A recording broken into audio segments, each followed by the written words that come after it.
very proud to present you Terence McKenna. Let me get my ducks in a row here. Not bad for being in the middle of a drug war.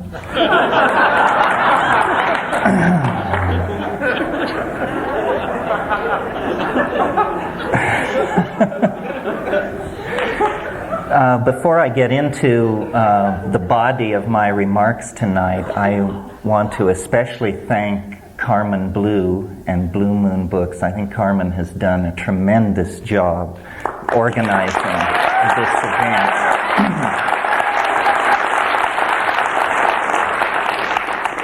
And I'm grateful to her. This is, as she mentioned, the first time that I've actually spoken in Santa Fe. And it's always fun and challenging to come to a new community. This community is somewhat daunting. Your reputation for being hip is so hip that I feel pressure to be hip.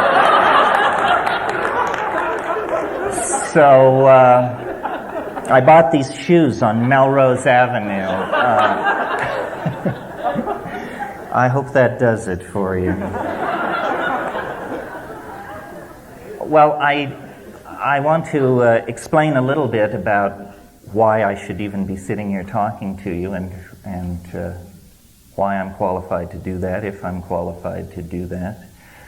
A few years ago, my wife and partner and I organized land that we owned in Hawaii as a nonprofit that could be turned into a botanical garden.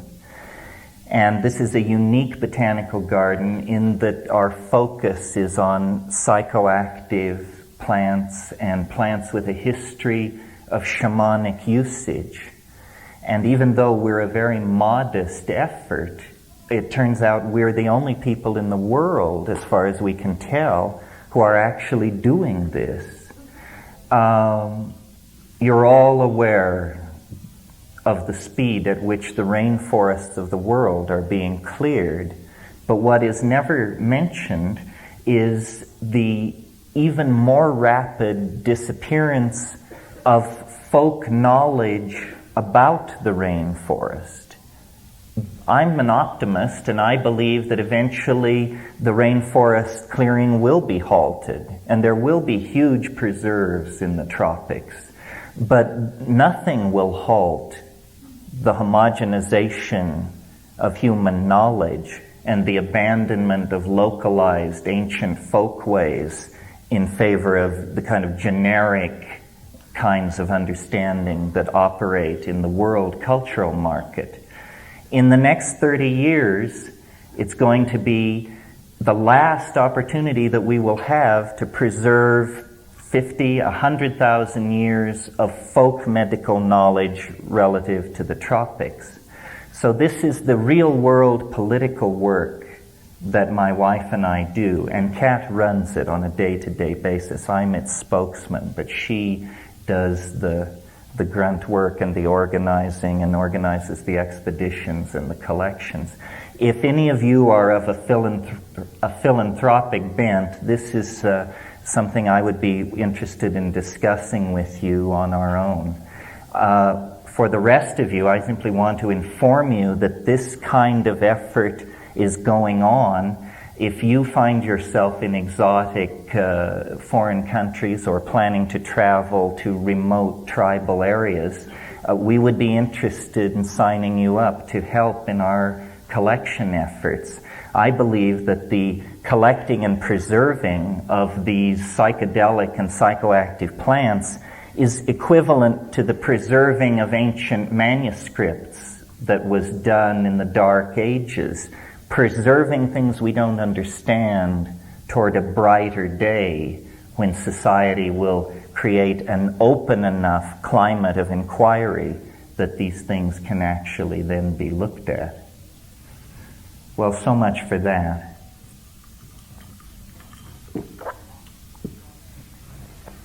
As far as my qualifications, they're pretty minimal in the academic realm. I have a degree in conservation of natural resources from the University of California at Berkeley, which is a little like saying, I have a degree in tap dancing from the University of Antarctica.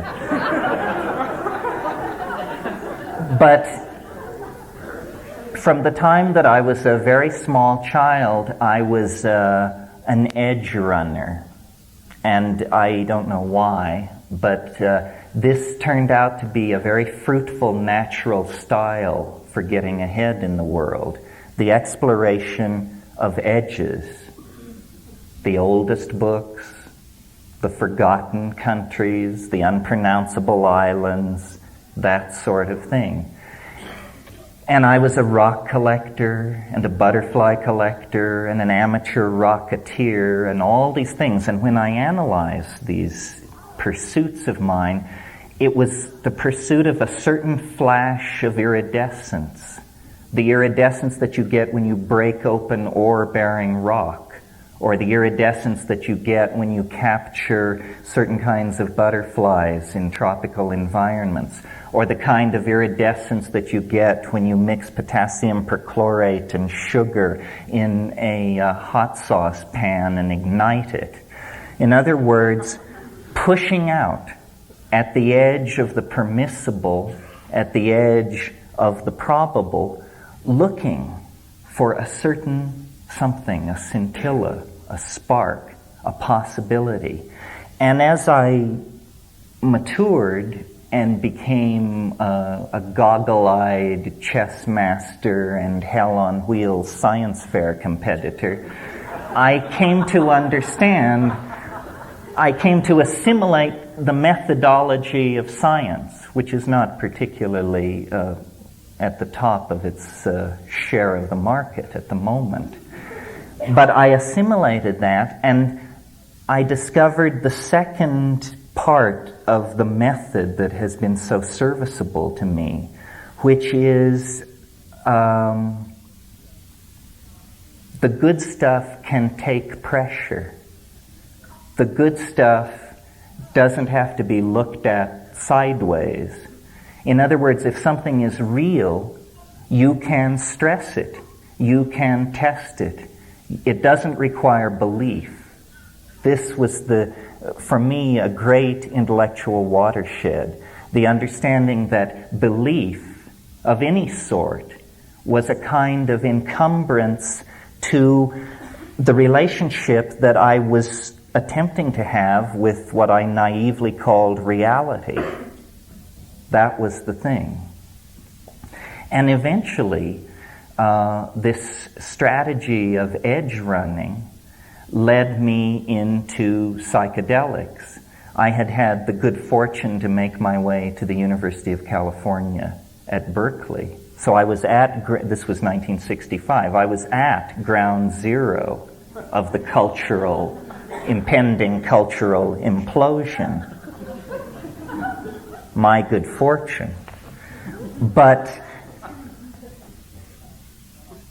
at that point, discovering psychedelics, I realized that not only the tired cliche that everything you know is wrong, but also that whatever is true cannot even be imagined. And since I discovered this on my own, I don't feel under any kind of constraint not to talk about it. I wasn't initiated by any secret society. Nobody swore me to silence. So I seem to have gotten through a number of filters. I feel perfectly empowered to talk about this thing which I think nobody is supposed to talk about. And I don't mean the legal side of it or the social side of it. I mean, that barely interests me at all. Who cares? I mean that the world we are living in is not at all as the linguistic structures we have inherited would have us have it. that we are actually living inside some kind of artificial construction which is potentially permeable by human understanding, but to date has not been. I mean, we have been very much on the surface of things. The question that I raise constantly with myself, and it's interesting to talk about it with other people then, is, just what is going on? Just what do you think is going on? I mean, have you backed off from it? Do you have a grip on the outlines of the problem?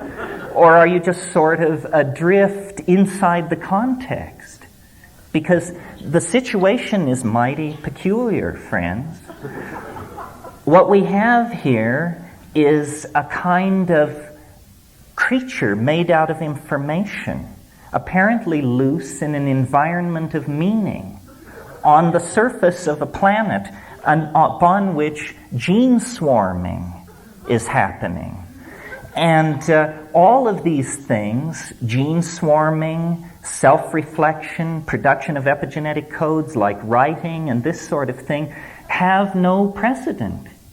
We don't go out and collect other forms of these things. They all are generated out of us. We, as moderns, as inheritors of Cartesian rationalism, look out at a universe that our science tells us is energy, matter, conservation of mass and momentum, and yet we never notice the peculiar enigma posed by the question, who's looking? Who's looking? How is it possible that the coextensive continuum of apparent being is coordinated inside organism into an experience of ongoing becoming with which we have some kind of identification? This is very weird. It should provoke more comment than it is.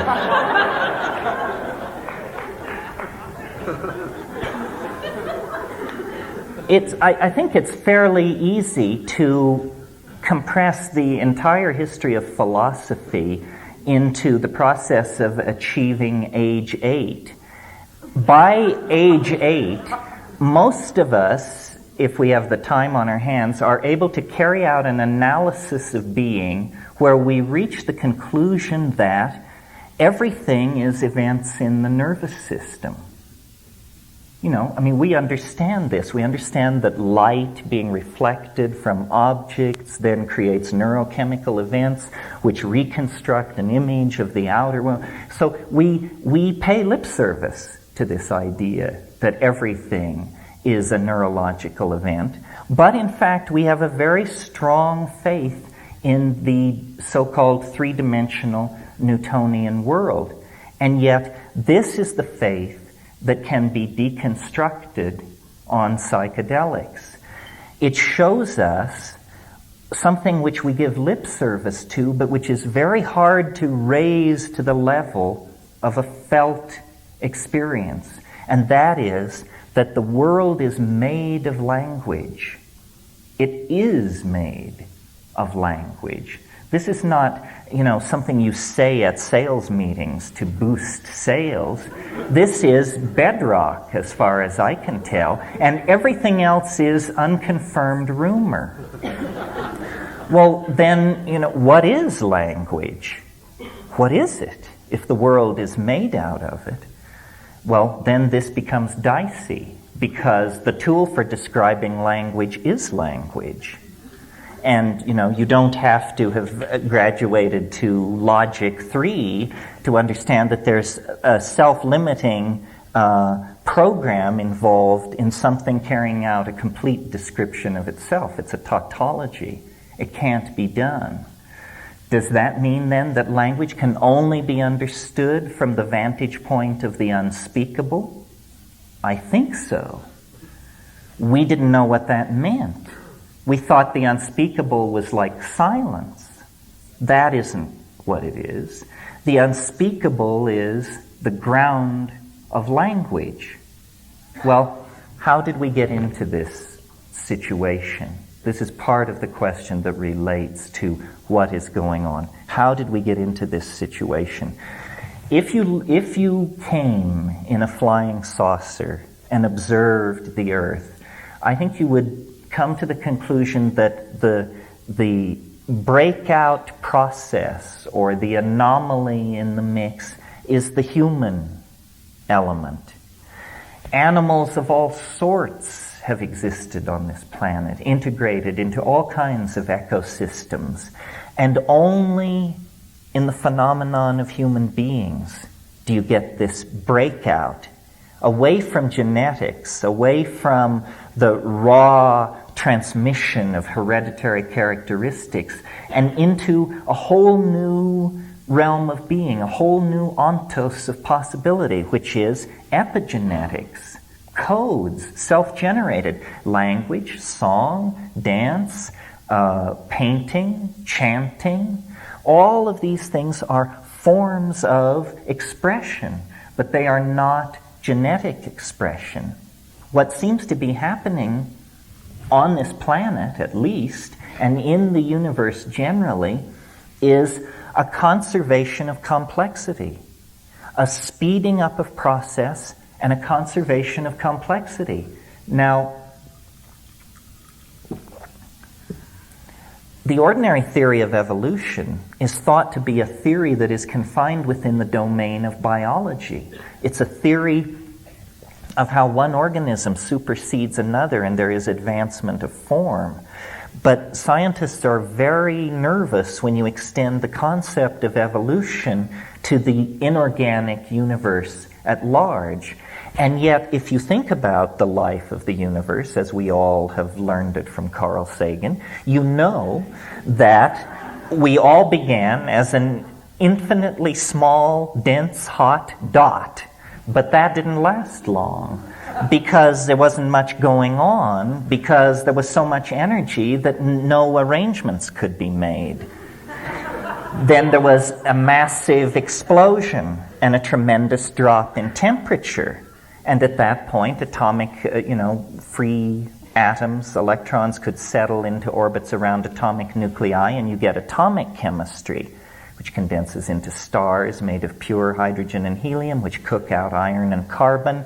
You get more complex chemistry with more complex bond possibilities. This allows the molecular bond to form for the first time. Suddenly, an entirely new universe of possibilities springs into being. And at the end of that cascade of possibilities is organic life.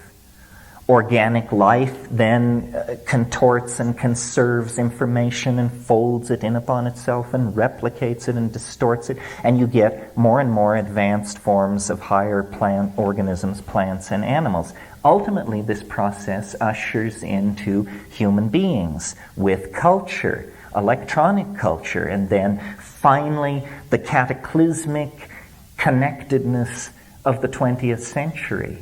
From a psychedelic point of view, this is all a connected process. You see, the Newtonian scientific thing lifted human beings out of the center of the cosmos properly and set them off to one side. Small planet, small star, small galaxy, to one side.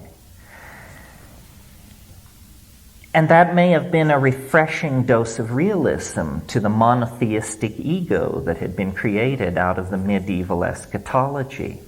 But in a way, it's unsatisfying because the felt presence of experience has a centrality to it. I mean, we do feel that we are important, at least to ourselves. Well, can we create a metaphysic that is true to what is observed of the universe and true to our intuition? Yes, we can if we see history as the inheritor and the culminating process of all these other processes. And then if we see ourselves installed at the cutting edge, at the leading edge of history, as It's major players and actors. And this is, in fact, the situation. I mean, have you ever stopped to consider how many people didn't screw up for you to be sitting here tonight?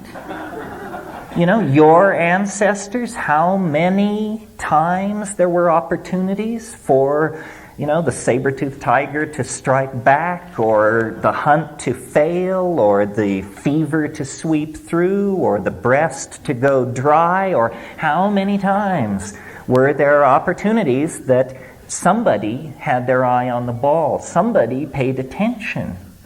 You are the inheritor of that process. There's a lot of talk in the New Age, schmage, about the Tao of the ancestors, or Tao. Well, what does the Tao of the ancestors mean, except that you are the rearranged genetic component of your particular genetic stream, and your grandfather, your great-uncle, your grandmother, your great-aunt had ways of doing things. Pitting peaches, planting beans, trimming flank steak. That's the Tao of the ancestors, that there's a way to do things. And that when you do things that way, that is the appropriate way for you to do it. And you can tell it's the appropriate way because there is very little energy loss. That's what the Tao is. It is appropriate activity.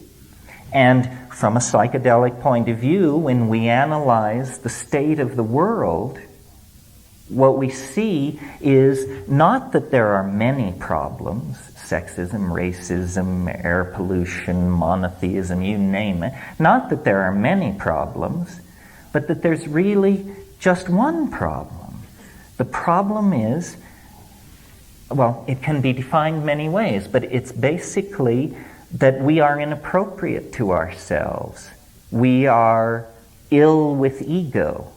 We have a narcissism that we cannot put down. Why? Why, given what we know about evolution and how it tries to smooth the way, why do we have a maladaptive relationship to reality? It doesn't make any sense. Well, here's why. It's nobody's fault, first of all. It has to do with the fact that the monkey is lagging behind the dynamics of the planet.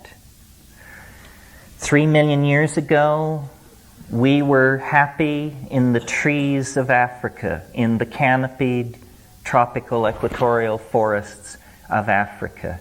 And in the way of planets, there are long cycles of drying and aridification. And a cycle like that began in Africa. And these are boreal primates which had a social form and a complex kind of pack signaling.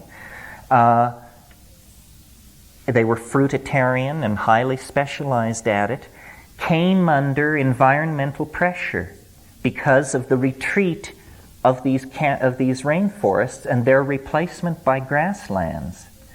When an animal comes under environmental pressure like that, it has to expand its diet or face extinction. It's just that simple.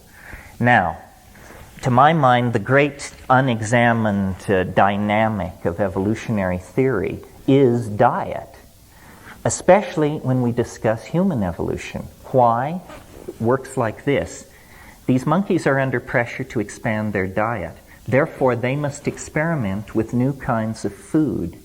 When you experiment with new kinds of food, you are opening yourself up to exotic chemicals and mutagenic compounds present in plants in your environment. Plants produce these things to ward off predation, discourage insects, attract pollinators, various reasons. But chemically speaking, the very compounds which are pheromones, sexual attractants, or poisons are also in the chemical families that impact on human physiology. Alkaloids, steroids, hormones, neurotransmitters, and yes, psychedelic drugs. These things are all present in the diet. Well, the peculiar way in which we differ from the other primates, I mean, speaking generally, is that we have what are called neonatal characteristics. The persistence of infantile characteristics into adulthood is typical of human beings. This is why we have this extremely long period of semi-non-functionability up to age 16 or something. You're not fully all there, you know. This is incredible for an animal. This means we're almost like kangaroos. You know, when the kangaroo is born, it's 1/8 of an inch long. It lives in the mother's pouch. It's actually out of the body in practically maggot form. And our hairlessness and our large skull and numerous characteristics are neonatal and were probably induced by mutations, alkaloids and things like that in the diet. The one I want to particularly call to your attention is psilocybin, because here is the scenario of human emergence, and I defy anyone to top it. This is how it happened. Here's how the boar ate the cabbage, or something. Part of this pressure to expand diet had to do with abandoning vegetarianism and turning on to the fact that there were huge amounts of protein on the hoof in these grasslands in the form of ungulate mammals that were developing in the same environment. So these pack-hunting primates began to take an interest in these ungulate mammals and, you know, hunt them, club them, or predate on carrion kills by lions and that sort of thing. And when they did this, of course, if you follow herds of ungulate animals, you see a lot of what the president calls deep doo-doo. And in this, you encounter mushrooms. The technical term is coprophilic, dung-loving, somewhat like the president. And these dung-loving coprophytic mushrooms contain psilocybin. Well, if you've ever been in the veldt environment or in any environment where these pasture mushrooms are happening, they're extremely noticeable in the environment. I mean, I have seen them in the Amazon the size of dinner plates, and you can see them, you know, from 300 yards away in a pasture. Also, in Kenya, I've observed personally pack-hunting baboons, and what they're into are grubs that locate under cow pies. And so their technique is to run around flipping over cow pies and picking up weird things and smelling and tasting them. This means that the mushroom is planted directly in the evolutionary path of these evolving primates. They're moving onto the grasslands, they're following the herds, they're looking for the game kills, and they're encountering mushrooms and testing them for food value. Okay, very simple 3-step process. When you take psilocybin in very small amounts so small that subjectively you don't notice anything. Roland Fisher did tests in the 1960s, and he showed, using rats and later graduate students, that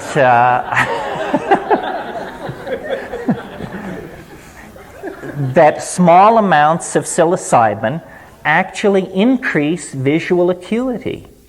And he gave people eye tests, a particular kind of eye test where there were 2 parallel bars, and by turning a crank out of sight of the test subject, you could deform these bars so they were no longer parallel, and the subject would push a button when they felt the bars had moved out of parallel. No question, the very slightly stoned people could pick this up much faster than an ordinary person. Okay, you don't have to be an evolutionary biologist to know that if there's a plant in the environment of a hunting animal that will improve the visual acuity of that hunting animal, then those animals that admit that into their diet are going to outbreed the other individuals who don't admit it into their diet, because they're going to have more success at hunting, which means more food, which means more babies and more successful adults, so forth and so on. First step. Second step, slightly more psilocybin. Now what happens? Psilocybin is an indole hallucinogen like LSD, Bogaine, so forth, beta-carbolines, DMT. Okay, it's a CNS activator. That means that it is going to cause CNS arousal. Forget CNS. It's going to cause arousal. Forget arousal. That means erection. Okay, so in the mid-range dose on psilocybin, it's causing an interest in sexual activity, increased generalized arousal, but it's an itch you can't scratch, and you usually settle down to getting laid. I mean, this is just how arousal works. Okay, so then, and now what is this doing? It's like an aphrodisiac or something in the food chain of this animal. Well, what is it doing? It's causing more of what primatologists call successful copulations. And these successful copulations are happening in the presence of an increased food source because of the increased visual acuity. So you see what is happening. The factors are beginning to snowball that will favor the outbreeding of the non-mushroom using part of the population. Well, then at still higher levels of psilocybin ingestion, you get the full-blown psychedelic ecstasy, which even we as moderns, with Heidegger and Husserl tucked under our arm, we don't know what the hell's going on. We are as primitive in the face of it as people in the Magdalenian were. So, but it introduces the notion of a transcendent other, a tremendum, a translinguistic reality, the experience of the logos, the unspeakable, in other words, religion. So here's a three-step process. Increased success in hunting brings increased food supply, which brings increased sexual activity, which brings higher birth rate, which is all happening in the ambiance of this tremendous psychedelic experience. Now, I think that that alone is sufficient to make the case that it must have been indole alkaloids in the early human diet that catapulted us into this extraordinary relationship to language and cognition that we have. But there's more to it than that. Because we just have been glossing this thing that we call the psychedelic experience. After all, what is it? Well, then when you try and go into it and say, what is it? I think that a number of issues are coming together that may not have appeared to be related. The hysteria over drugs in our society, the apparent approach of the end of all life as we know it on this planet, and our political wrong-headedness. Well, now, what does all this have to do with a hypothesized relationship of proto-humans to a food source in the veldts of Africa 1 million years ago? Well, I just prefer this kind of big-picture analysis, that's all. And what I think happened is that if you know anything about monkeys, they are not very pleasant creatures. They have a male dominance hierarchy, what's called an alpha male primate, and he kicks everybody around and keeps the good women for himself and the good food and so forth. And so, as we look at lower primates, it's a fairly discouraging picture. But I believe that shamanism, in its heyday, was, not the feeble curing of psychological ailments that we grant to shamanism on the borders of the third world today, but that it was a deeper understanding of nature and humanity than we possess right now. And that what the high shamanism of the Paleolithic did was it put us into a quasi-symbiotic relationship with the mind of the earth, if you can grok this.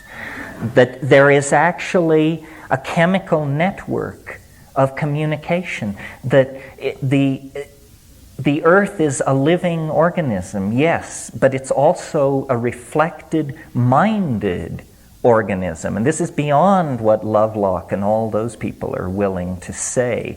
This is not based on science. This is based on the experience of meeting the management on the other side of science. The earth is some kind of conscious intellect, and it is managing itself toward an end. We are embedded in a plan. We are not a breakaway mutation. We are a desperate response to something.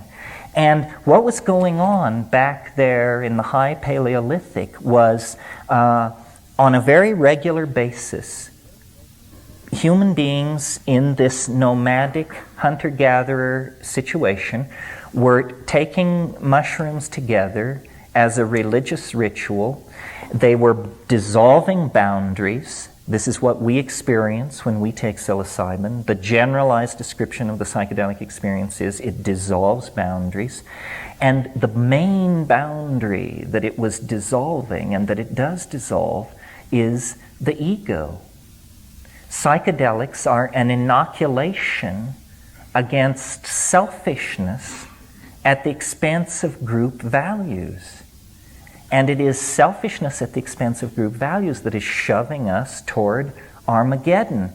These pastoralist, mushroom-taking, goddess-worshipping, equilibrium, partnership societies were the solution to the human problem. They had achieved a kind of dynamicis that we can only envy. They were fully minded. Their thoughts were deeper than our thoughts. Their poetry was richer than our poetry. They didn't build things. They didn't have a demonic relationship to matter. Because every new and full moon they were taking mushrooms and jumping on each other in a big heap. And this was making it impossible to trace male paternity. And so care of children was generalized. It was a group phenomenon. And so then what happened? If it was so wonderful, what the hell happened? Well, again, no blame, no blame. What happened was that the very processes that created this perfect world, which were a process of gradual drying of the African continent to force these monkeys out of the trees and into this grassland, symbiotic, pastoral, nomadic adaptation, that drying process continued. And the grass dried up, and the water holes got further and further apart, and the mushroom festivals were no longer held every Saturday night. They were held once a month, and then at the solstices and equinoxes, and then at the solstice, and then every 10 years, and then never. And the other thing that was going on was there was frantic pressure to try and figure out how to preserve the mushrooms since they were so hard to get. And the only solution anybody could come up with was honey. And honey is a material which, left to itself in that kind of an environment, will turn into mead. And mead is an alcoholic beverage. And the difference between a psilocybin cult and an alcoholic beverage is the difference between church and North Beach.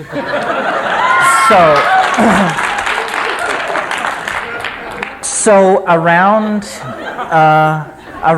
9,500 years ago, it wouldn't work in Africa anymore. It was insupportable, and these people began moving out into the Nile Valley and what is now Palestine. And if you know anything about the archaeology of the Nile, you know that before this, the stratigraphy is basically empty. There are not traces of human habitation unto vast antiquity in the Nile. No, people entered the Nile Valley about 9,500 BC, and there weren't people there before, and these people came out of the western deserts, leaving behind this pastoral situation. Well, what do you get then at the earliest stratum of what we call history? You get male dominance, kingship, and fantastic suppression of women. In here with the Gilgamesh epic, we give lip service to it. My God, what a story. What is the story of Gilgamesh about? It's about this guy who rejects the overtures of the goddess. She then sends the cosmic bull, which he then slays. To my mind, this is a symbol of the mushroom. He slays the cosmic bull. Then he goes to the shaman figure, Enkidu, and against his will, he puts big pressure on Enkidu to go with him into the wilderness, and there they cut down the tree of life. This is what they do. This is what Gilgamesh does. This is the first act of the first man in the first moment of the story of Western civilization, out into the woods to chop down the tree of life. Meanwhile, the Semite, their story is the story of history's first drug bust. You know, this woman finds this plant, the caretaker of the garden has put up signs which say, don't eat this plant. She eats it and the shit hits the fan. And I recommend to you a thorough reading of Genesis. It's astonishing what's going on there. Here we have Yahweh after this little contretemps has taken place. Yahweh, he's wandering around in the garden. He speaks, don't ask me to who. He speaks and he says, if they eat of the fruit of the tree of life, they will become as we are. This can't fly. So the issue is, everybody perceives the issue the same. Adam, Eve, and Yahweh. The tension is over the fact that there would be equality if the plant knowledge were fully available. And it's clear that it comes through the woman. I think that women were the custodians of language. I think language was a woman's mystery. Again, looking at it from a point of view of evolutionary stress, the evolutionary stress on men was to be the stoic, silent hunter, to be able to hold a hunting position in a game drive for hours. And women stayed closer to home because they had children hanging off them, they had a different physical constituency, and they were in charge of the gathering part of the hunter-gatherer equation. Well, gathering is essentially the art of description. It's the small bush with the silver leaves at the bottom of the arroyo near the black rock with the gray scratch across it. You know, you have to have your language skills down. You have to be able to describe hundreds of plants and their parts and where they're located and how to separate them and how to prepare them and what part of year is important and so forth and so on. And this repertoire of detail was what women had and what created then their power in this goddess mushroom ambiance. The thing that I've learned in studying history and living life is that the thing that makes you happy eventually makes you unhappy. Everything flows. Nothing lasts. I mean, this is a hard truth to come to grips with, psychedelic or otherwise. Nothing lasts. Nothing lasts. Not even yourself. And what failed for the archaic world was the cleverness of women. evolved into the potential understanding of agriculture. They had this vast repertoire of understanding of plants, but when they abstracted it and generalized it, they realized, we don't need this. We just need to utilize what we know about these 6 plants and forget all this other stuff and lean hard on these 6 plants. Well, but then everything is, you're not gathering now. You're setting plow to the earth. You're wounding the earth. And, from there to this moment, it's just the blink of an eye. It's that wonderful camera dissolve in 2001 where the bone is thrown into the air, and as it comes down, it turns into a space station in orbit around the earth. The rest is history, as they say. History is the story of the cancerous and unchecked growth of the ego. Its institutions, its structures, its stratagems, its ploys. It's worked every single angle. And I think that monotheism is appealing philosophically, has a certain economy. One God, that wraps it up nicely. But, you've got to be a little more subtle than that. Let's take a Jungian perspective for a moment. Our gods are the images that we collectively empower ourselves to emulate. And if our God is omnipotent, omniscient, never wrong, always right, utterly unforgiving, this is a jerk. Who needs this? We don't need this. Our image of deity is pathological. Our image of deity is the image of the cancerously untamed ego. And until we do something about this, we haven't got the prayer of a snowball in hell. Exhortation is not going to do it. And now time is running out. Time is running out. It was not for nothing that this psychedelic surge occurred in the 60s. The human story is not going to be allowed the luxury of being a comedy. You know what a comedy is? A comedy is when you've got no choice. This is going to be a tragedy because the cards are on the table. If you drown because this boat is sinking, it's because you didn't bother to wander over and climb in the lifeboat. That's the kind of situation we're in. By analyzing the archaic context, which was the last sane moment this species ever knew, so what that it was 15,000 years ago? It's a blink of an eye. We've been ill since then. Now let's fix it. The last sane moment we ever knew. And then comes the cascade of history. History is an absolute nightmare. And it can only be redeemed by us. This is this thing about the Tao of the ancestors.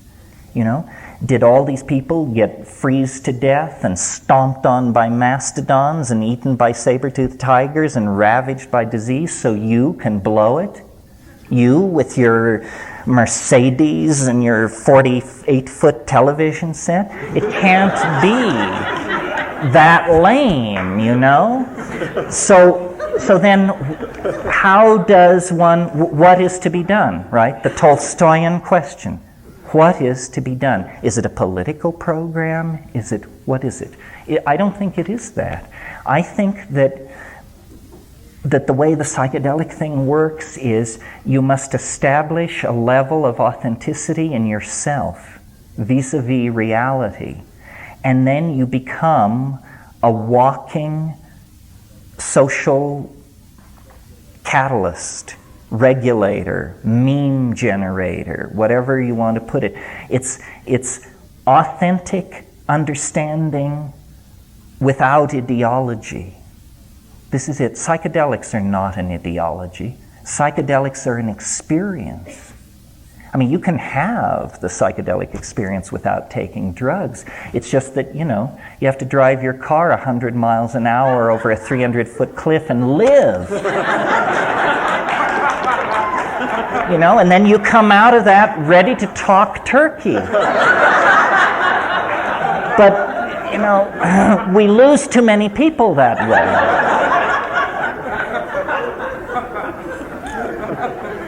Because you see, what we're in is serious denial. I mean, the capacity of the Western mind for denial of the predicament is just mind-boggling. I mean, here we are, calmly discussing. The clock is ticking, and we're sitting on a planet stuffed full of thermonuclear bombs, disease delivery systems, crazo politicians, psychopaths at every organizational level, propaganda machine running wild, and we intellectuals calmly gather to again consult Tolstoy, consult this, consult that, try and figure it out. The level of denial is pretty incredible. And, I think we have to go back to the 60s to see why that's the case. It's because we're very much afraid. The issue around psychedelics, both collectively and personally, if you're doing them right, is surrender. If you're doing them right, it scares you to death how much you do, because you do so much that you lose control. That's the thing. Control is the issue, always and everywhere. And we've got this scene so controlled that, we're on the brink of Armageddon behind control. How can it be very, very carefully deconstructed? Well, I think the first thing is we have to open a pipeline to the logos. We have to reach the goddess mind behind nature. And this means following the classical prescriptions of shamanism. It's true what they say. What the shamans say is truer than anything we can say about them. In other words, it's not that they're putting it through a language filter or that they're epistemologically naive or some horse shit like that. That's not it. It's you who are epistemologically naive. And me.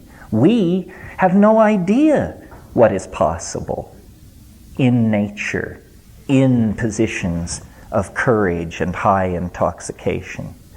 So I see the whole 20th century as a very, it's like trying to turn a battleship with an oar. It's very, very slow going. But with Freud and Jung, we get the discovery of the unconscious. I mean, they discover it through a spyglass at 900 yards, but they do announce that it's out there. And then, through surrealism, abstract expressionism, psychedelic drugs, so forth, we are now exploring this domain. The analogous cultural crisis is the late 15th century, the 1490s. Printing was invented in Mainz in 1440. By 1492, the New World had been discovered. It's 1490. We need to go somewhere. We don't know quite where, but you can almost taste it. What it is that we, I think, are getting set to take flight into what has always been our destiny. We're special. We are not outside the plan, but we're in a loop of the plan that the rest of organic nature is not participating in. We are the hands of the planetary mind. And the technologies that we have assembled are for the purposes of the planetary mind. Surely it must sense the finite nature of the life of the planet and the star itself. We are a kind of strategy for moving energy around. Someone once said, animals are a strategy invented by plants for moving seeds around. Well, I think human beings are a strategy invented by nature for catalyzing natural process. Clearly, the whole planet is being sped up. We are preparing to depart for a dimension which can only be called the imagination. This is what culture is. 8,000 years ago, when we began to crowd into cities and build walls and define everything into grids and mandalas, that was the beginning of the excrescence of mental space. That's what we're living in. These are all ideas. This was just unorganized matter put through the mills and presses of design to create a world that reflects the world that is living on the other side of our foreheads, the world of our imagination. But it has always operated against a background of the laws of physics. You know, the strength of materials, the laws of gravity. You just can't build bridges with spans more than X or skyscrapers taller than Y.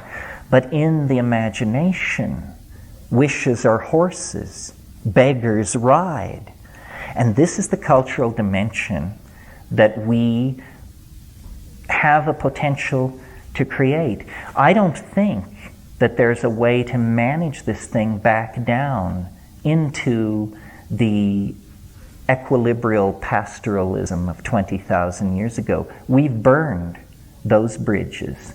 It's a real crisis. We will not recognize our grandchildren. The metaphor that gives me hope when I look at the world is the metaphor of birth. That must be what is happening. I mean, if you were suddenly to come around the corner of a building and encounter someone giving birth, the entire ambiance is of crisis, at least, if not alarm. I mean, pain is being felt, blood is being shed, anguish at high volume is being expressed. It's crisis. If you'd never seen it, how could you believe that this was an ordinary part of existence scripted into being as a necessary part of its happening at all? It wouldn't take you like that. And yet that's what is happening here. The mother and the child have now reached the moment where they must be parted. If they're not parted, toxemia will set in. This is bad for the child, bad for the mother. I'm not comfortable with this. I don't like this Gnostic thing of leaving the earth behind in any sense, even if we just descend and become the size of grains of salt and live at the center of the earth or something. It still means we're going to leave everything that we know and love and understand behind. But nevertheless, you reach these places in your life. The birth canal is the first one. Leaving home is the next one. And, there are many leavings. It's just that this is a big one. We will never be the same. The earth will never be the same. And like the fetus, poised at the head of the birth canal, we don't know where we're going. We really don't see light at the end of the tunnel. And neither does the fetus. This is the surrender issue. It's going to get crazier. They were so relieved when the craziness stopped after October and November and December. But don't be fooled, it was just a hesitation. The craziness is intensifying and intensifying. I believe that the transcendental object that is actually causing the lower dimensional phenomenon which we call reality, that the transcendental object is coming tangential to the historical continuum, that's what this is all about, that 100 years from now the earth will be empty of people. There won't be a one, not a one. I mean, the breeze will move the grasses. We will be gone. Where? Guess. Who knows? Here's hoping. We have to find the door because the place is filling up with shit. It's very simple. And there are many doors. Here's a door. Extinction. How do you like them apples? If you can't find any other door, nature will kick open that door and push you right through it. And yet, we possess creativity on a scale undreamed of. We can find a way out. There's no problem. We have the technologies, the money, the resources. We have everything we need except the will. It's a mental quality lacking in us. The will to do it, the will to undertake planetary-sized projects, the will to make a plan that has a 20-year, a 50-year, and a 500-year benchmark. But we are going to have to very quickly cease our infantilism. And this brings me around to the fact that we are forever infantile if we do not avail ourselves of the psychedelic experience. It is on a par with sex. It makes my flesh crawl to imagine someone going from birth to the grave without ever having sex. Fortunately, life is scripted in such a way that few escape this edifying experience, which most, if you question them around age 11, would seek to avoid. Well, the psychedelic experience is not made inevitable, except by death, if you insist on waiting that long. But a mature exploration of life includes it because it shows you who you are. It gives you a conducted tour of the captain's quarters. You may not have even known the captain's quarters existed. How much is your ignorance worth to you? We need to eliminate the unconscious mind. This is really what it comes down to, folks. We cannot, in an era of 30-minute delivery of thermonuclear weapons from anywhere to anywhere, we do not have the luxury of carrying around with us an enraged bull primate. We cannot afford the luxury of the unconscious, the hidden motive, the unexamined drive, the misunderstood acquisition. The only way we can correct our cultural situation is by returning to an archaic style. This is what societies always do when they're slammed to the wall. When the medieval world blew up on itself, they returned to the classic models of Rome and Greece and created classicism. Classicism was created in the 15th century, for God's sake. There hadn't been a Roman around for 1,000 years. When a society gets into trouble, it reaches back. We've got trouble in River City, big trouble. And we have to reach further back, further. Egypt won't do. The Nazis tried that. It won't do. We have to go back to this high archaic shamanism. And it's a hard swallow for individuals and society because we have made illegal this possibility because it is threatening to the dominance of the ego. The ego cannot coexist in the presence of a psychedelic religion or a psychedelic option. To my mind, this is the real issue behind this asinine drug war. We're not going to have an epidemic of heroin addiction or cocaine abuse if they legalize all this trash. That's ridiculous. But we are going to have people experimenting with psychedelics if all drugs are legalized. And that's absolutely terrifying to any establishment. Marxist, George Bush, you name it. Anybody who's got a stake in order is appalled at the notion that someone would examine the understructure and undercarriage of the social engine. They're not interested in that. That's what has to be done. We need a thorough revisioning of reality, a thorough recommitment to a revitalization of religion based on experience, not on the cant of priests, but on an experience.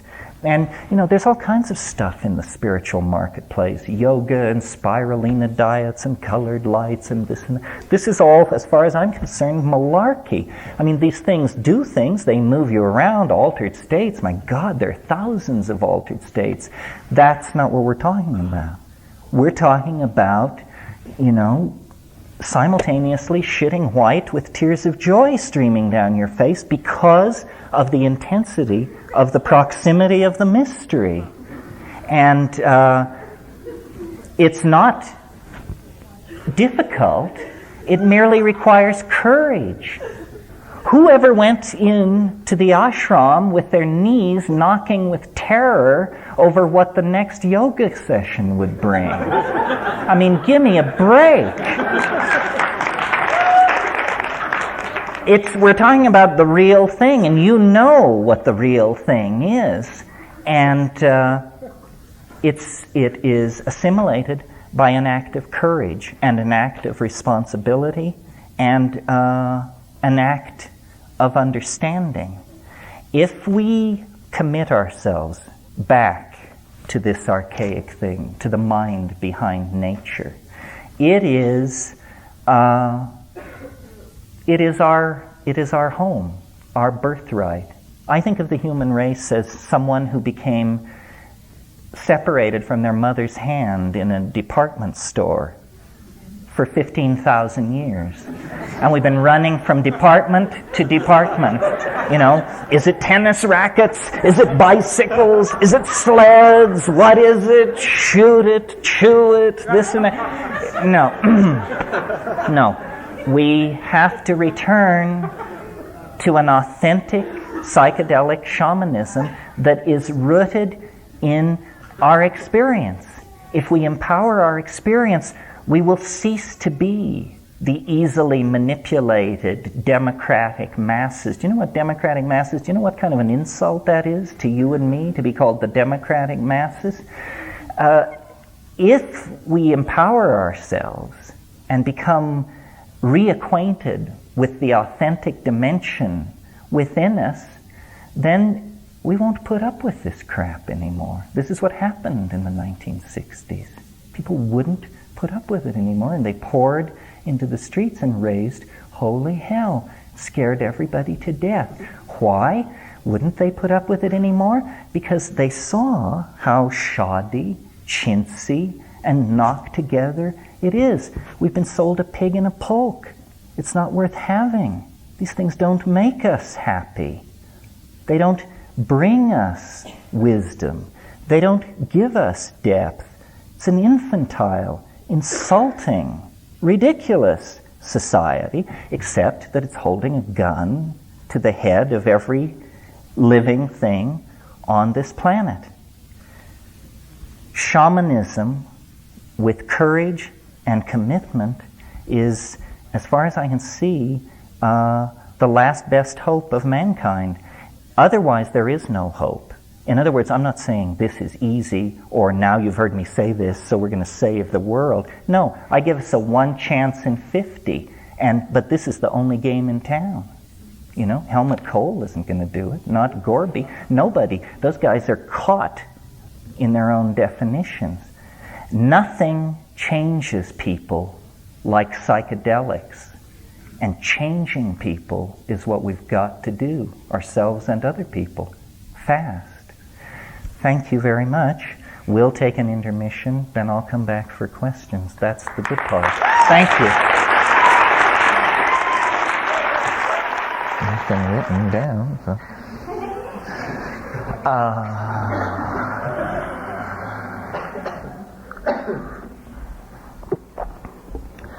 How many of you were at the thing last night? Well, that doesn't make it any easier, does it? The basic way that these workshops work, which may be contra expectation, because there's very little drumming, humming, visualization, scavenger hunts, or any of the rest of it. It's just pretty basically hard rap, which, is what it is. It can only go so far.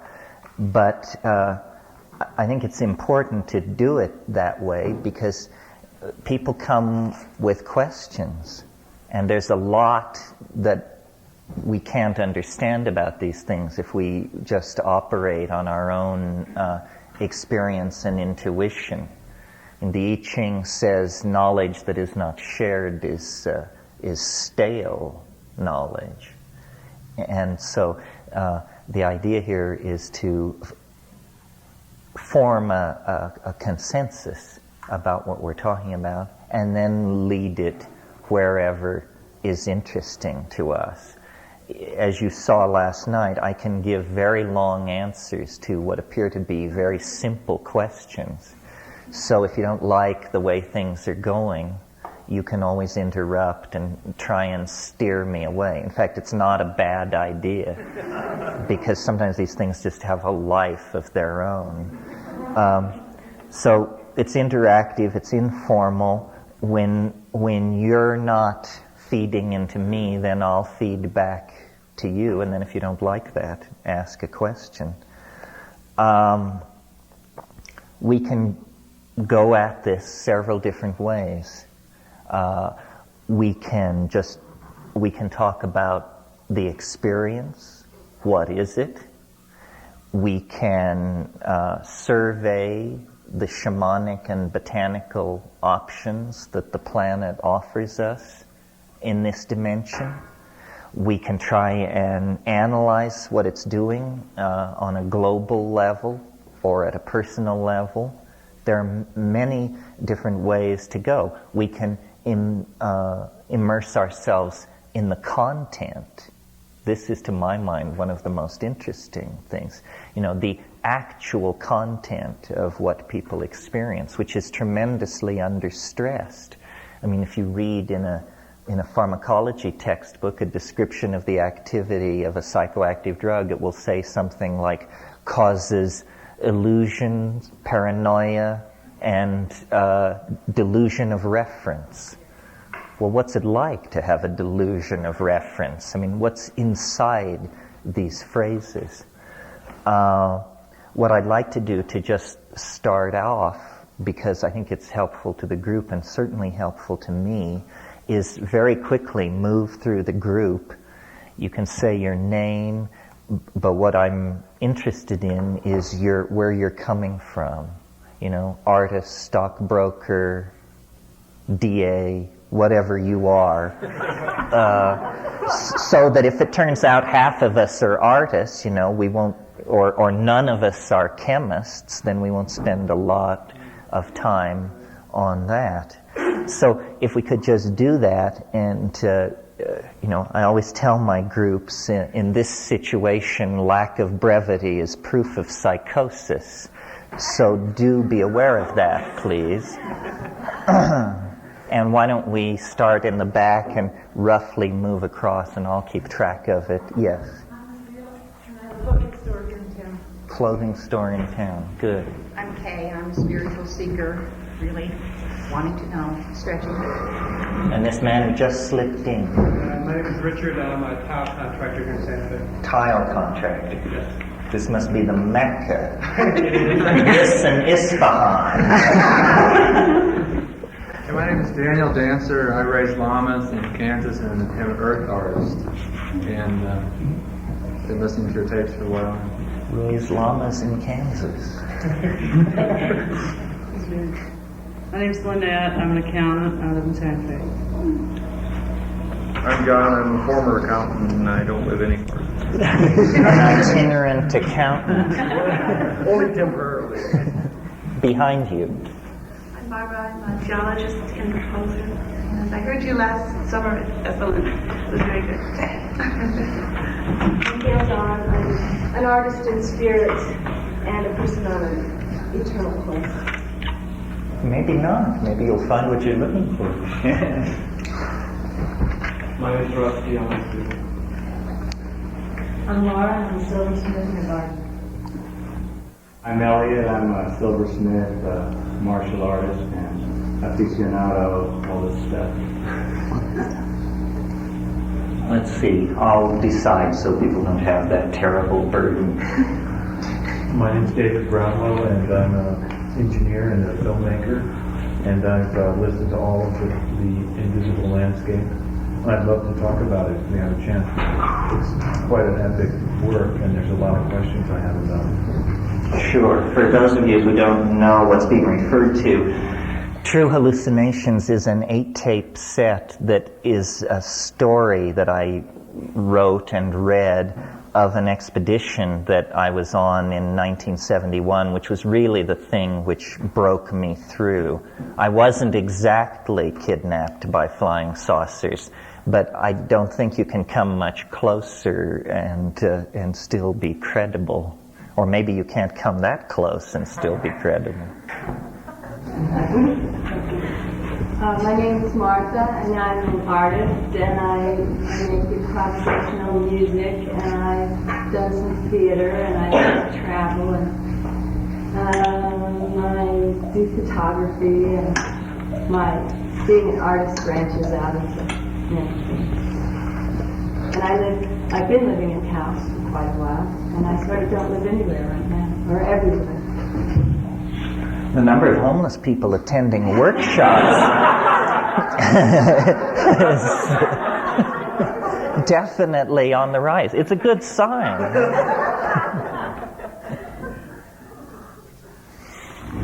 I'm Rikwa. I'm an artist who uses photography. And much else. My name is Hugh, and I'm trying to be a human being. Rock's a rock. I'm Sia. The work I do is involving helping people to explore these sorts of states of consciousness without the use of substances. Without the use of substances. Yeah. Illegal stuff. Illegal I used to use substances, but now I do it other ways. Be in response to the constabulary. Yeah.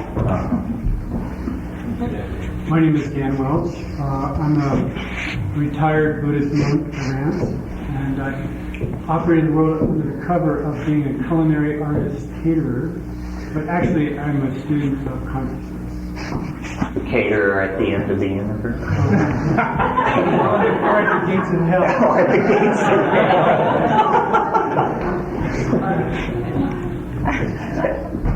My name is Susan. I'm one of the homeless.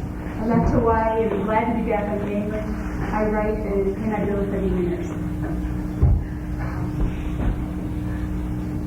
Yeah. Oh yeah, right. We came across it. Got it. Now we have to drop down. Let's go back to the end and come. I'm Pam, and I keep talking about work and I'm Rowan. I'm a homeopathic acupuncturist. I'm Liz, and I'm a writer, and I'm a researcher in a business involving biological remediation of water and soil. Nice to see you. My name's Rick Ramirez, and I sell computers. Once in a while. Once in a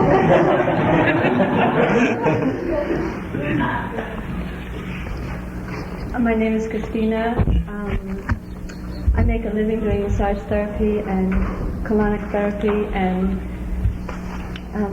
flea marketeering and junk expertising. And I'm an artist and real curious about psychedelics. So you're a flea marketer. Yeah, I'm real. That's a side job. I'm Marcus Sanders, and I'm a multiple reality coach and brain guide, and I sell crystal suppositories. Keep your eye on this.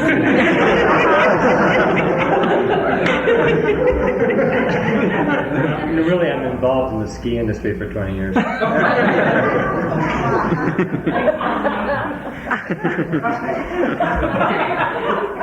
Crystal suppositories is probably an idea worth a lot of money. Unfortunately. My name is Katie Allen, and I also work in the ski industry. I live in Taos. My name is John Loveday, and I've been reading horoscopes and writing the book and enjoying the release and the exploration. John Lovewave. Whoa. My name is Ron Springer. I'm a craftsperson. I make metal rings, and I move from here to there. I'm Tom Brady. I'm an astrologer. Back to the end here. You? Oh, I'm Heike Mole, and I just moved here half a year ago. I came here to visit some friends in the state, and I have a little son. My first job is to take care of my son, and I work 2 days at school. Where are you from? I'm German, but I lived the last years in Amsterdam. I'm Tate, and I'm an artist, a poet, and a dreamer. My name's Carol McFarlane, and I'm an artist. Clay, paper, collage. My name is Mike Moreau, and I'm living on Long Island, New York. I'm looking forward to being homeless, I think, one of these days. Interested in traveling and seeing the world, and both externally and internally. And in order to do that, I have to pay the bills using construction. My name's Babu Henderson. I've come over from Maui. I've lived there for about 30 years. I've been on this shaman exploration path for about 25 years, and I've come into some very incredible experiences lately, and I've gone off on my own for the last couple of months in my vision quest, and I'm real excited about sharing my experiences and getting some feedback, and sharing the incredible dimensions and journeys and higher beings that I've been communicating with. And I've been connecting with you and your videotapes and other tapes, and I see that I've had real parallel experiences. I got a hold of the True Hallucinations tape book, and about halfway through it I started going into involuntary kriyas, and had to lay down on my bed, and the part where Dennis was coming back through from outer galaxies backwards, a very psychedelic experience came to me, as if I had taken the same thing, and I hadn't taken anything, and it was one of the first times I did a whole journey by just the magic of hearing the tones and the words. So I'm real excited to be here, and also I'm real excited about the botanical dimensions. And in Hawaii, I guess as you know, the fog is very heavy on the Kona side, which is threatening plant life greatly. And I've been living and exploring the backside of Maui in Kaupo, and I've been wanting to get the different plants started up there. It's an incredible natural reserve. So I'm interested in connecting with you on the botanical. And you wrote me, didn't you? You wrote me. I called you actually on the phone. That's right, and then I met your colleague at Esalen. And you met with Al Cooper. Right, exactly. I'm planning to set up with him back there and make tents, and there's some incredible virgin areas up there, and I've It's the most pure place in the world. There's no acid drift in the trade winds, and there's indigenous plants, and it's a protected area. So I felt it would be really good to, as one of the things, to join you with the botanical dimensions and do what I can. Yeah, 98, 96% of all endangered species in the United States are in the Hawaiian Islands, which is an incredible statistic. It tells you what the Hawaiian Islands are. They're a totally unique endangered ecosystem where every rat, bug, fly, and plant is absolutely unique. Well, I'm glad you're here. Boston Gray is my name, and with Brian Wallace we do Sound Photosynthesis, which is a media company that produces Terence largely at this moment, and in fact did True Hallucinations with him, etc. And we also have a band called Into It, and we are extraordinarily interested in anything that is a fringe. Benefit.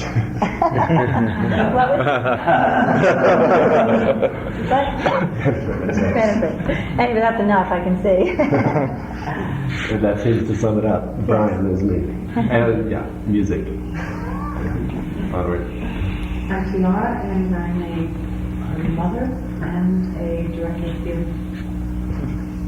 I'm Shep, and I'm an unemployed anthropologist, and I'm very interested in the role psychedelics have played and are playing in American society. So much seems to be happening that is not spoken of, and a lot of times you can't, like you were saying last night, you can't say everything you think.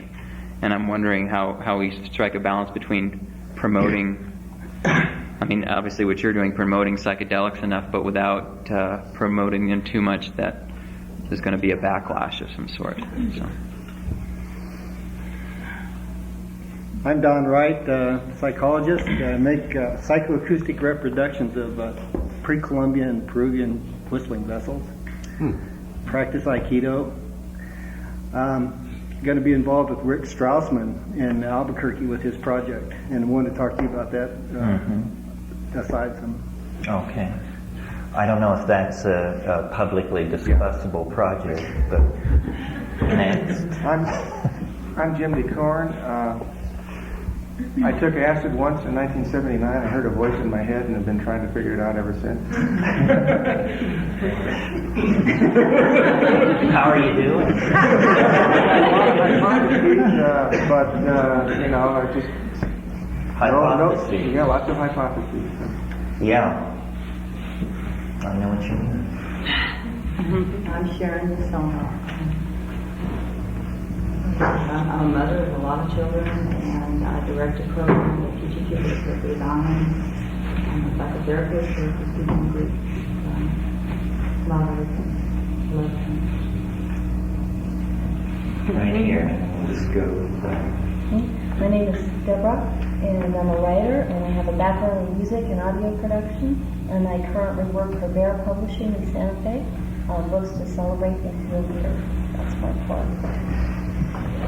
My name is Jack Higgy. I'm a Feldenkrais method body worker. I'm a writer, and I came down here from Boulder, Colorado. My name is Ralph Melcher. I also work with Bear Company Publishers. Long-time psychedelic explorer and interested in history, and probably a disguised ET or something. Oh, you think you're disguised?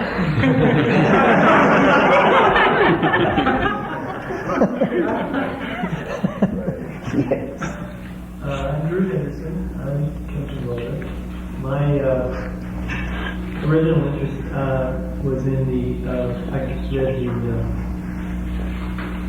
the book you guys True, Invisible Landscape. Yeah, and I was interested in the psychedelic aspect, but also in the neurochemistry aspect. So I'd like to talk about that. I do body work. Sort of an entrepreneur.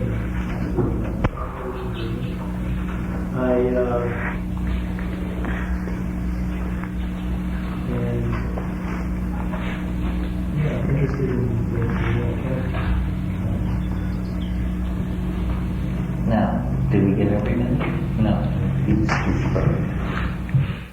I'm Liz Schwartz, and I'm a lot of things. Probably what you want to hear is I'm a psychotherapist and American family. I try not to do that all the time. Good. Sometimes I can. My name is Betsy, and I'm a musician and composer, artist, and writer, and I try to be that all the time. My name is Bob. I'm trying to figure out what this thing called consciousness is and who the looker is and what he's looking at. And yesterday you talked about the wooing, and there's been something that's been wooing me and kind of drawing me towards it. And just on the path of pursuing that. I live in Albuquerque. I'm a chiropractor for a living. Good. So did we get everybody? Anybody slip in who didn't get your... Okay, you have to self-promote yourself, because we don't know. I live in Santa Fe, writer and independent researcher, trained in sciences. I do home improvements work to pay the bills. I'm John Ford. I live here in Santa Fe.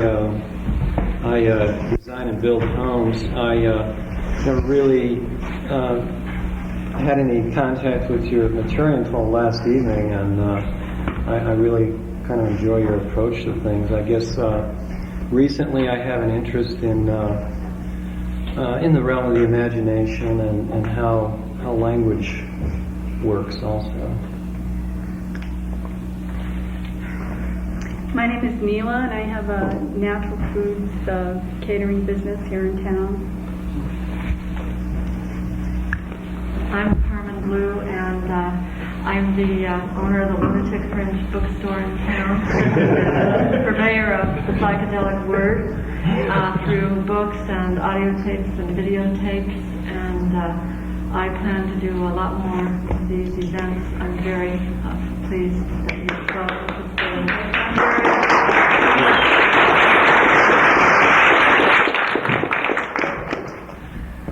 Well, it's a pretty remarkable group of people, remarkable by the absence of scientists and the low number of psychotherapists. I do have a degree in physics.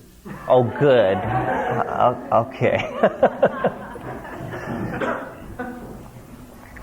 So I don't feel maybe the ordinary constraint to make sense as much as I might ordinarily. I sort of feel like you're my kind of people, so we can move quickly over certain areas that might otherwise be a problem. To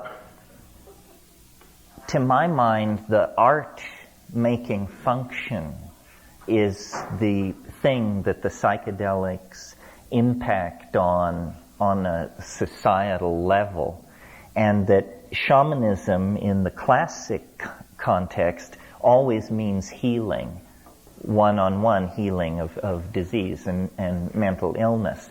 But the shaman is also the person through whom the aesthetic heritage of the culture is expressed in dance and song and image and so forth. So many people here are in some way, their livelihood is linked to the image, to imagery of some sort, that I think this must be a connecting thread into the psychedelic. I don't really have much faith in any kind of ordinary political program. I mean, I think we should fight local political battles of, toxic waste or damming rivers or whatever they're trying to run over you in your local area. But in terms of a global political solution, I don't see it. I see more that it's going to have to come through large-scale coordinated activity from the unconscious. And to me, that means art. And, if what this is all about is a catalysis of language, a pushing language into places that it's never been before, then how that's going to register is as a tremendous increase in artistic output. And I think we can see this already happening. It's not necessarily how we might choose to do it or along the aesthetic lines that we approve of, but over the past 20 years, society has become more and more designed and is very heavily designed at this moment. I mean, my God, this town is a perfect example of it. I mean, it's a designed habitat. It didn't grow like Topsy. It's operating under extremely stringent zoning laws, and it's attempting to exemplify a certain kind of ideal. Well, what would it be like if we replaced the top-level management theory of human beings, if we replaced politics with art? What kind of a world would then come to be out of that? Well, I think that, I'm basically preaching to the choir here. We all know this. We're all working pretty furiously to make it happen. But I have the feeling about art generally that I've always had about rock and roll, which is it could be so much better. It's almost just like a promise of what is possible. Because when you take psychedelics, you hear the real rock and roll, and you realize what a lower dimensional slice even the best of the best is. And this thing which we call art or the aesthetic domain is, I think the old model was that these are ideas which slightly odd people think up and then make out of paint and glass and wood, and that art is something you think up. But that's not what it is, actually. I mean, I think anybody who does it well will tell you art is something that you discover. You scrape the dirt off of it to find out what's underneath. Art is some kind of message from the unconscious. And when you use psychedelics to break into that space, then you see, literally oceans of notions. And, a bucket of these notions would fill an art gallery and send your career soaring. But confronted with an ocean of this stuff, you transcend the mundane concerns of your career and what you could do with it, and just look at it as a reality. To my mind, it's like the surface of God's body, or something like that. And the function then of the artist is to be like an antenna for change, for the future. And science, which has functioned pretty well over the last 500 years in terms of its stated agenda, which was to deliver power over nature, science has delivered power over nature, but it didn't deliver on its second promise, which was that you will understand nature. We don't understand it. We don't understand it at all. That's why it's so screwed up, is because we don't understand how to dance with it. So consequently, the feedback is fairly negative. Well, shamanism is, the institution of the artist fused with the institution of the politician. So art is understood to have a salutary function, a saving function. What we uncover in there is the outlines of some kind of a new world. I mean, it's very striking to me how much of the present world was created in the Renaissance. Styles of architecture, polity, city planning, and so forth, all this emerged in the Renaissance and is being, lived out and realized in our civilization. Similarly, we are at this kind of a cusp where we have the potential to see very deeply into our future. And then the question is, what do we see and what do we do about it? Is there a way to deconstruct from culture? This is really, I think, what the psychedelics are about, is we're trying to take off invisible clothing that we didn't even know we were wearing. And since we've never taken it off, we don't know what we find underneath it. We have actually never seen ourselves naked as a culture, because we have always moved through these various robes of assumption in which we take on. But now, the feedback we're getting from culture is that it's dangerous, potentially toxic. The way we deal with nature, the way we deal with food, with materials, with other people, with construction materials, all this feeds back into our own lives and makes us less happy and live less long. So there is this need to deconstruct culture, to somehow break through the veils of language that we have surrounded ourselves with. And the only way that I know how to do this, well, I mentioned the 2 ways last night, almost kill somebody or give them a psychedelic drug. And they will come back with their eyes reopened, ready to do new business with the reality of the universe. Art and politics and religion, and there must be some others, are all very low voltage forms of pressure to push us the way we want to go. But this is a high pressure form. Here it happens very quickly. You compress 15 years of psychoanalysis into an hour and a half. Then you're able to go forward from that. There isn't, I think, the luxury of a lot of time. I really think that, we don't understand what is going on in the universe. We think that the problem is arising out of us, that we are out of balance. But my faith is that our out of balanceness is something called out of nature by nature's sense of a greater and impending instability.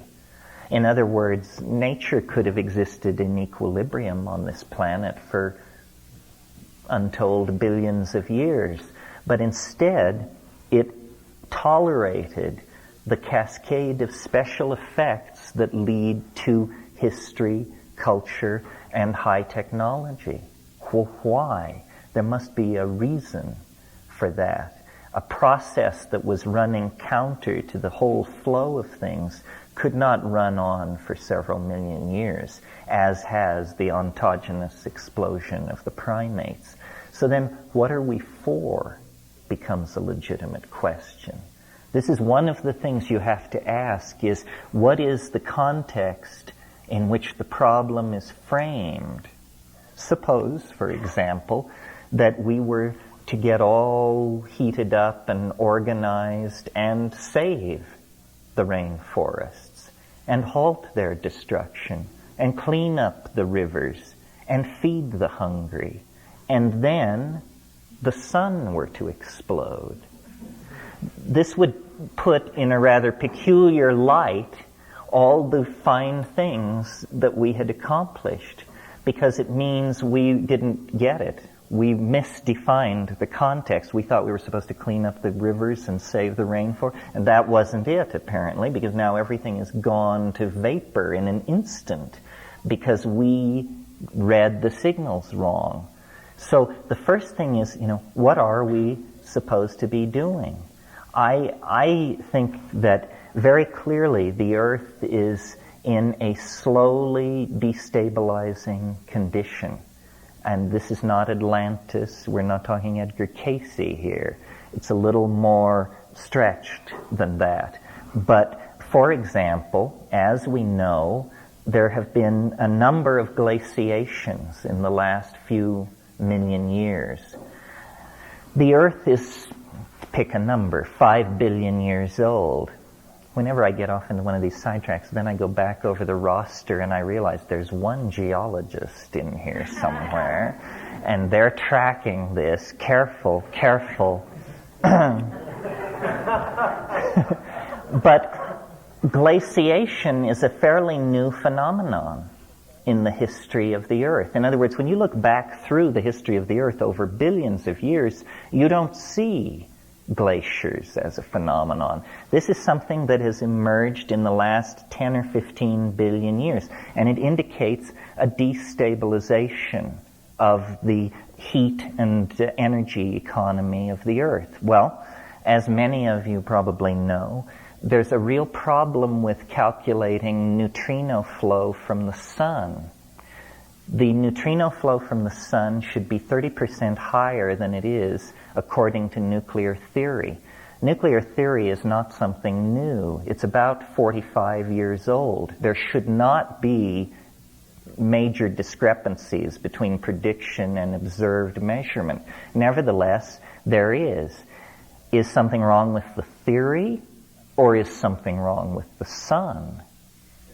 This is entirely a possibility. Let me explain to you the situation. The sun is an atomic furnace. If it were to go off the boil, the neutrino flux would immediately drop. It would be perceived on the surface of the Earth 8 minutes later. In other words, the neutrino flux would move at the speed of light to be detected on the Earth. However, all attendant processes would take about 45,000 years to percolate to the surface of the sun before there would be any indication whatsoever that there was anything wrong other than this measured drop in neutrino flux. Well, it may be then that we are in a star system with a slight instability, and that bios, life, is actually reacting to this. Sensing a limited constraint on the environment, it's beginning to prepare a way out. And in order to prepare a way out, you require processes, the release of energy, that is well outside the capacity of nature to ordinarily get organized on the surface of a planet. Nature achieves the temperatures and pressures necessary to fusion at the center of stars, but this doesn't happen on the surface of planets unless you have the extremely exotic and recondite strategy of evolving a self-reflecting tool-using species that can then effect these processes. And I think this is what we are. We are an immune response to a planetary threat. We are the end result of a catalyzed process that is a response to something going on in the environment that we are not aware of because it's on a scale that we can barely conceive of. But the message that is coming through the psychedelics is one of change, transformation, and immediacy. We need to figure out what all this is telling us. How close is the race? Did nature give herself a 10,000-year margin or a 10-minute margin? Are we to pull out of here with the whole scene falling apart? Or can we fix it? It's not necessarily clear we're here to construct an ark. Maybe we're here to throw a switch, to reconstruct something. The point is, I think, we have not taken seriously the notion of destiny because science is completely anti-teleological. That's a fancy way of saying science seeks always to eliminate a driving purpose. You may not realize this if you're not a working scientist. People who are not involved in science deeply think that evolution is evolving higher and higher forms or something like that. That's not how scientists think of evolution. Evolution is the head-on collision of two random processes. One, mutation caused by cosmic background radiation and a toxic environment, and that's completely random, and it is running head-on into natural selection for adaptability to the environment, and that is a random process. And out of these two random processes colliding, lo and behold, emerges order, bootstrapping itself to yet higher states of order. Well, so we are in the culminating position. We can discern a purpose. If there is no purpose, we can invent one. We can imagine one. But we're ambivalent about our relationship to the womb of the earth. We don't know whether we want to back everything down to 1600, 1000 AD, or whether we want to go forward into some kind of super techno future where everybody has elective surgery and lives in mile-high buildings with simulacrums and all the rest of it. It's very hard to see how you can have it both ways. And it's a fundamental question about human nature. Where do we belong? Where are we comfortable? Is the universe a prison and something thrown over us that we must cut our way through to the higher worlds of light that are our real home? Or is that a terrible Manichaean dualist kind of formulation, and we are home, and this is our world, and this is where we belong? How can we make sense of these things? Well, I don't know. I'm not pushing an agenda. All I have are questions, and I think that its questions are what we need to be involved with at this point. It's much too early for answers, and that's a male-female kind of dichotomy that I just stretched out. The tendency on one side is to nurture, to conserve, to share, and to smooth transitions. And then the other side, the masculine Apollonian solution is, full speed ahead into techno-fusion, ships the size of New Jersey departing for the stars with the human race aboard, this kind of thing. Well, think of these not as historical futures, but fantasies, and then psychoanalyze these fantasies. What do we have here? We have essentially, on one level, a scenario of meekness and a certain level of disempowerment, and then on the other level, a certain measure of inflationary imagery and egoistical self-aggrandizement. How can we work all this out and get it balanced within ourselves? Well, the best that I've come up with is that we have to get our values functioning in their schema, that we cannot turn away from the technological possibility, but it need not be left in the hands of the alpha dominant primate types among us, and that somehow technology, which has been seen as the concubine of science, needs to switch loyalties to art. Science has told us just about all that is going to be interesting to us. It tells us what we want to know. The questions it can now answer are barely worth asking. Who really needs to understand superstring theory? It's not intuitive. It has nothing going for it. But if we understood that what we pursue is not power, which is the holy grail of the political mind, but beauty, the holy grail of the artistic mind, then, strangely enough, this apparently effete value, beauty, feeds back into two other values which are not so effete. The good and the true.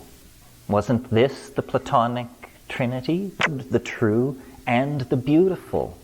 The beautiful is the easy path to the true and the good, because you can recognize it intuitionally. And this is what the psychedelics really are about, is saying within each of us is a realm of beauty in the exterior world to pale by comparison. I mean, I really believe that the human head is backed up against the whole rest of the universe. That in the imagination you can walk to Arcturus and you're really there. That what we call the imagination are real things, real places, real possibilities that exist so far from us in Newtonian space and time that the only way you will ever see them is in the imagination. There is not a mental universe and a space. There is only a universe. The inside of your head leads to everywhere. So then the whole thing becomes about communicating this. I don't think I talked last night about memes, and it's probably worth doing because I think you then understand maybe me and what I'm trying to do and my peculiar style of doing it. Do you all know what a meme is? Okay, well, so then I will spread the meme. A meme is like a gene. A gene, you all know what a gene is. A gene is the smallest unit of heredity. A meme is the smallest unit of an idea. Ideas are made out of memes. Now, memes operate just like genes, because genes replicate themselves. They copy themselves. They copy themselves one of two ways. They either make a lot of copies, which they send out, which replicate, or they produce individuals which can themselves replicate. Well, this is what we're doing here ideologically. This is an effort to start a meme, to actually give birth to an idea that has never existed before, and then to spread it like a virus through society, literally like a virus, because I tell you, you replicate it. You tell somebody else, they replicate it. Now, the trick here is to keep the process of replication from breaking down the essence of the message. As long as the message remains, the meme can be replicated endlessly and spread through society. And my faith is that society operates just like an ecosystem. The best ideas win if the playing field is level, meaning not if you arrest and execute the 10,000 people who believe in the best idea. That really screws the pooch. But if the playing field is level, the best idea will win. So our disempowerment has arisen out of our silence. Our idea, our meme wasn't even in the race. So how could we expect to win? So this thing of talking about psychedelics and urging other people to talk about it and to pay attention to your experience, to write it down, talk about it, paint it, weave it, dance it. It's all about creating a whole new domain of experience. I mean, we don't realize, because we're so far from it, but as recently as 120 years ago, people were putting pants on piano legs because it was felt that young people shouldn't be exposed to naked furniture. It promotes impure thoughts. Well, clearly we're living in a very different world where sexuality, something has happened to sexuality. And even as you sit here in the privacy of your own mind, you can think thoughts that nobody ever thought before in the sexual domain, or if they did, they certainly never told anyone. You know, this is consciousness expansion because it's part of our birthright. This is what Robert Anton Wilson meant when he said the function of the modern novelist is the perfection of the blowjob in print. He meant that there are domains of experience that we are not empowered to talk about, and therefore which we only imperfectly grasp. We don't really know what's there. And this drug thing is really at the center of this, because it's an entirely subjective experience. Who has ever had somebody else's trip? It never happens. But yet we're always talking about it, you know, trying to build a consensus, if we can, if we're allowed to gather together. And, you know, there still is a constitution in this country. People say to me, you're so courageous to do what you do. This is nonsense. I mean, we have a constitution. What I do is my legal right and your legal right. It doesn't take courage to exercise your legal rights, for heaven's sake. So by being willing to take this on, essentially what I'm saying is I'm raising the concept of the closet and leaving it. A friend of mine, one of my editors in New York, has got a project going where they want to buy a page in the New York Times that will have, it will say in huge letters, LSD, and then underneath it, yeah, I did it. And then the signatures of 500 people who had major corporations run the Defense Department. Were, you know, this is the kind of thing that we need to see. We understand that we've got something pretty special here. We're like any cult in that way, that we believe that we have the answer. But the thing is not to cultify, not to turn inward, not to promote a me, them, us, them mentality, but to actually subvert. It's amazing to me how far you can get with anybody. You know, there are no people. The only people who have closed minds are the people who have absolutely closed minds. Someone says, you know, I think you should be arrested and I won't even stand near you. You can't convert them. But if someone wants to argue with you about whether drugs are a good thing or not, you've got them in the palm of your hand. Right there. It seems like you kind of get back to this idea of overcoming fear. You know, there's fear that comes up in a psychedelic trip, but there's also the fear that you have to overcome in terms of speaking about it. About how you use drugs, or how you know, getting caught with the drugs. Or how do you deal with that? Hunter S. Thompson. You mean how do I do what I do and stay out of jail? Well, this is a puzzle. I don't quite understand it. So far as I can tell, nobody's watching or gives a hoot. And when I try to explain to myself, how could that be possible? I think that it goes back to the incredible intellectualism of the establishment. They believe that we're harmless. They believe that this is a bunch of white eggheads diddling themselves in a little room about something that nobody cares about. That must be it. The alternative possibility is that I work for them, which I've also entertained. I mean, this is something we all ask ourselves, who do I work for? And in my business, it's hard to tell, you know. I mean, I can't tell whether I work for the extraterrestrial management or DOE.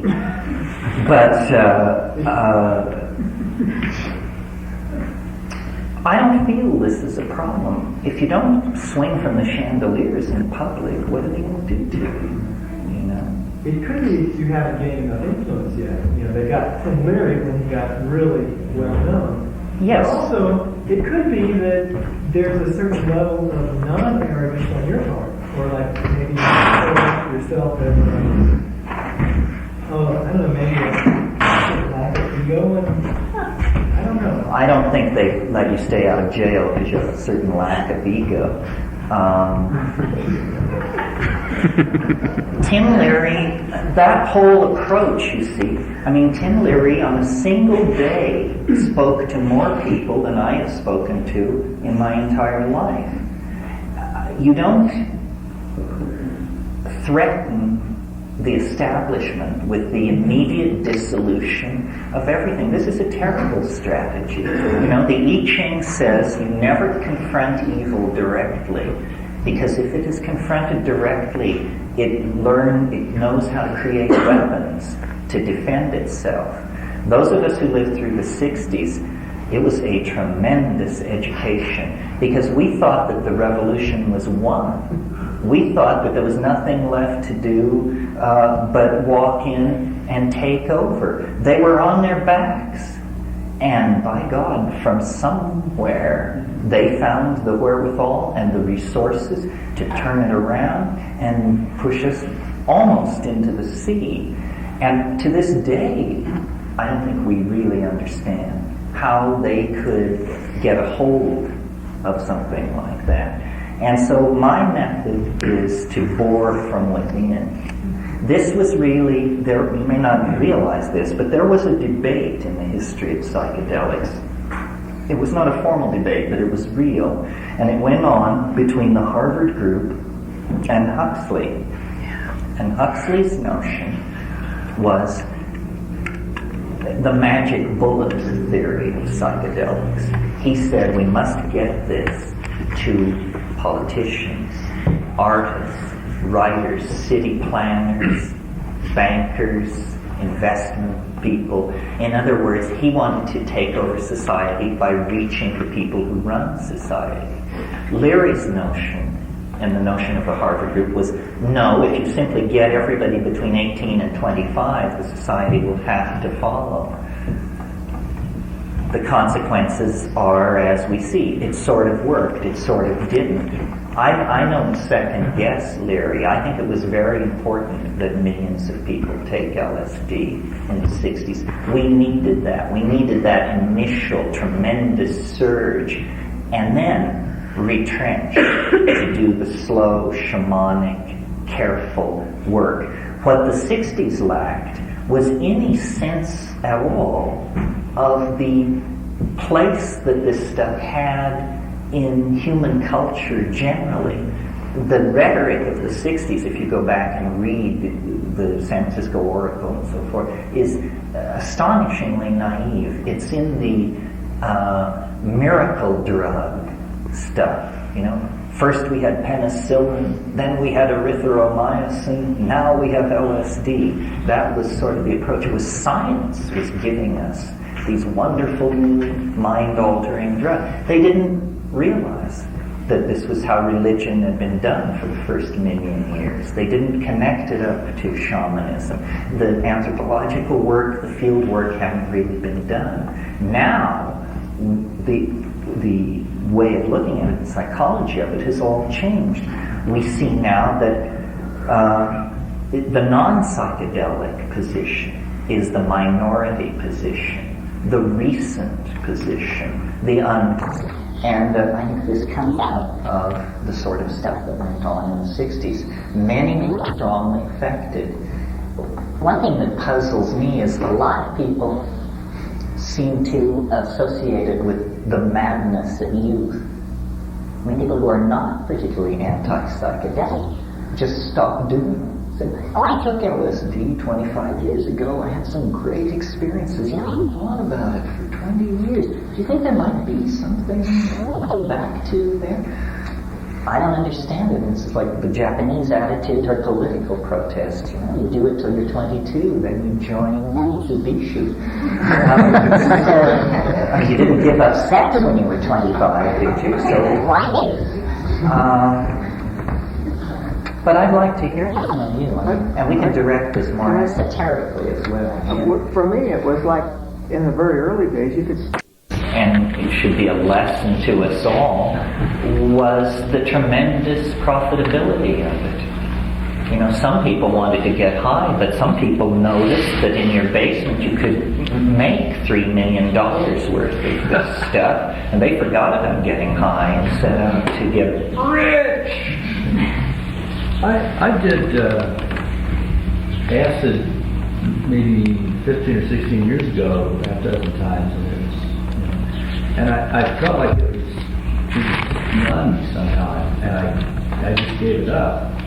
And then about I started doing the Feldenkrais body work, and I got into my body. And one day I had this idea: what happens to your body, to your breathing, and the way your eyes focus and stuff like that when you take psychedelics? And the idea just completely grabbed a hold of me, and I went out and got a hold of some psychedelics and started doing them again several years ago, and I'm still dinking around with that. Before it just felt like it was too much. I couldn't get a handle on it.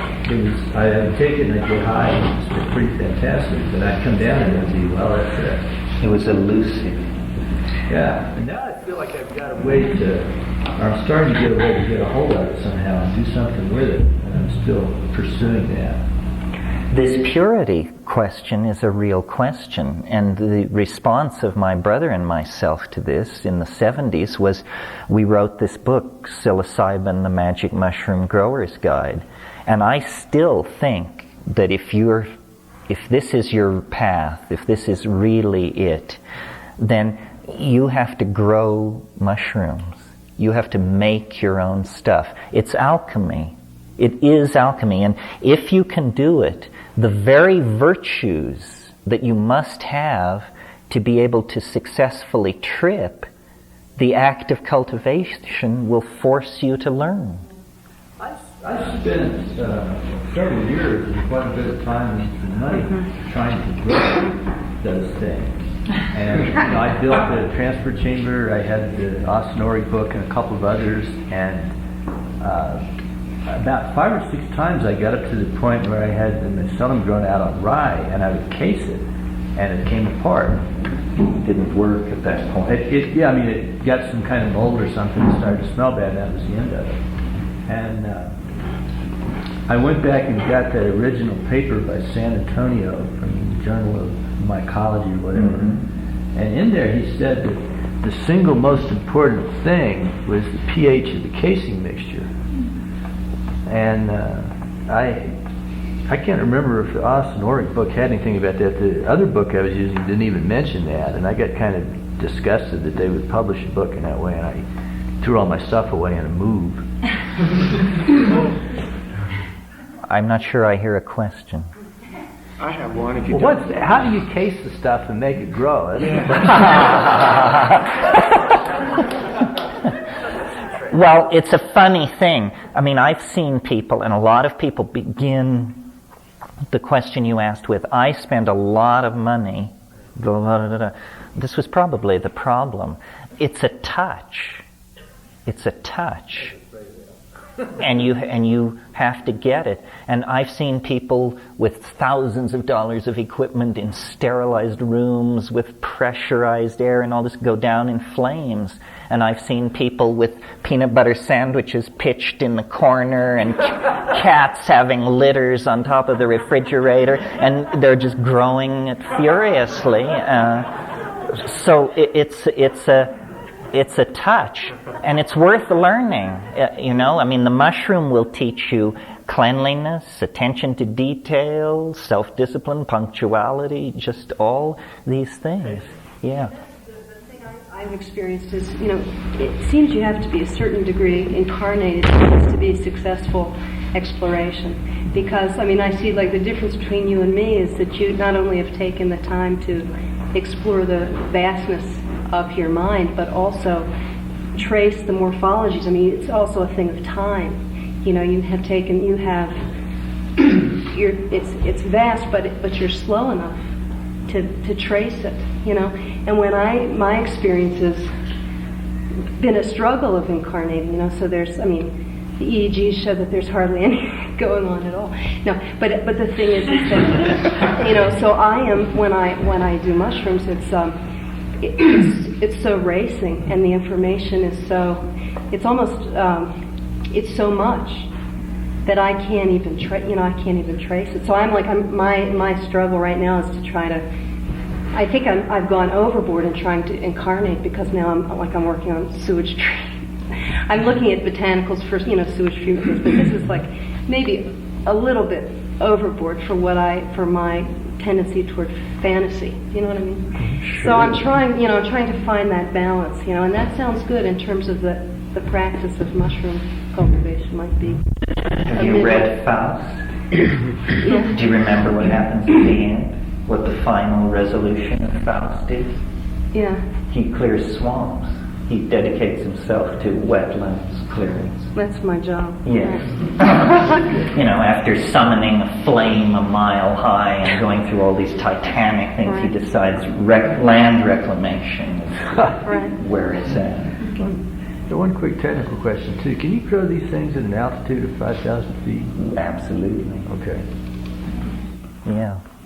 I sort of heard you last night suggest that you're not really in favor of the LSD experience as much as the psilocybin experience. Is there a qualitative difference there? Yes, there is a qualitative difference, and my objection is for slightly different reasons. LSD was the most heavily studied of the psychedelics. It was fascinating to pharmacologists because it's active in the microgram range. Millionths of a gram of this stuff are active. No other drugs are like this. And it was very easy to produce huge amounts and very easy to study it. But to my mind, it is not the paradigmatic psychedelic. When we say the word psychedelic, I mean certain things, and LSD doesn't necessarily do all those things or do them easily. The thing that I am obsessed with is the hallucinations, the visual stuff. And I found it very, very hard to hallucinate on LSD. I mean, on LSD, even at quite massive doses, what you get are those little fan-shaped things on the wall that shimmer and go.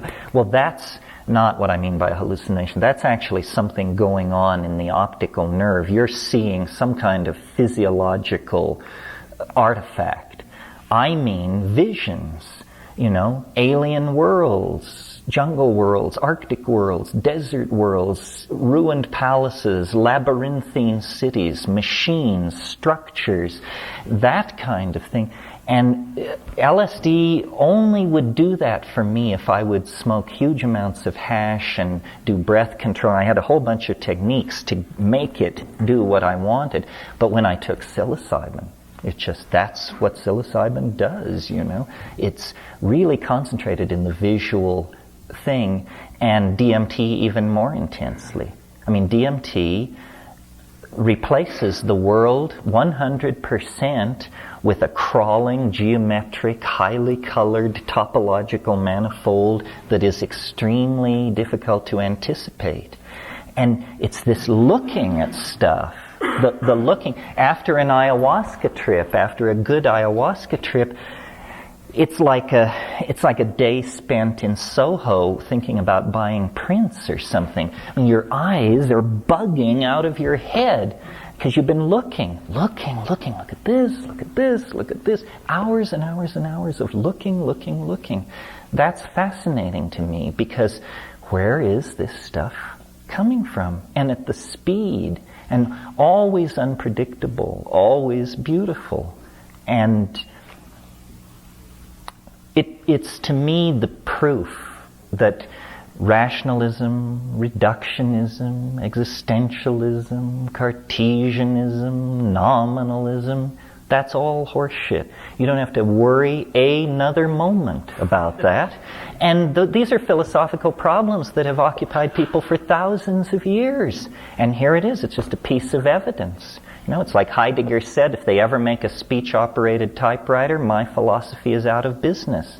Well, his philosophy, these other philosophies are put out of business by the evidence of the psychedelic experience. It's evidence about the order and nature of the world. What did the types teach you on your last trip? The types. Well, I suppose it's an invitation to describe a DMT trip, which is never to be passed up, because I think that what we're talking about here is a continuum. I'm talking about a very narrow band of experience, a continuum of experience that comes through tryptamine hallucinogens, DMT, psilocybin, and the DMT-harmine combination. And that's it. Mescaline isn't what I'm talking about. Ketamine certainly isn't what I'm talking about. Datura certainly isn't what I'm talking about. And some of these are plants and some are synthetic drugs. But it's a very narrow spectrum of these highly visionary ones. And then the most visionary, the quintessence, is DMT. I mean, I think DMT is as intense as any drug should ever get. I don't ever want to be more loaded than that. I don't think you can be more loaded than that and come back, you know. What happens on DMT for me, and this is based on, you know, a composite image of many experiences, and I've confirmed it to some degree with other people, but I was talking to somebody the other day, somebody who had just done it, and I said, what did you think? And they said, it's the most idiosyncratic thing there is. And I thought, what a wonderful description. That's exactly what it is. It's pure idiosyncraticness. It's so idiosyncratic that that's all there's there. It's like idiosyncrasy without an object, is what DMT is. When you smoke this, the onset is very rapid, 30 to 45 seconds. You know, there's this feeling which comes over your body, half arousal, half anesthesia. The air appears to suddenly have been sucked out of the room because all the colors brighten visibly as though some intervening medium has been removed.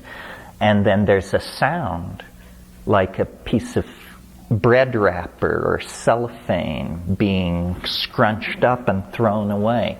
A friend of mine says this is the radio intellechy leaving the anterior fontanelle at the top of your head.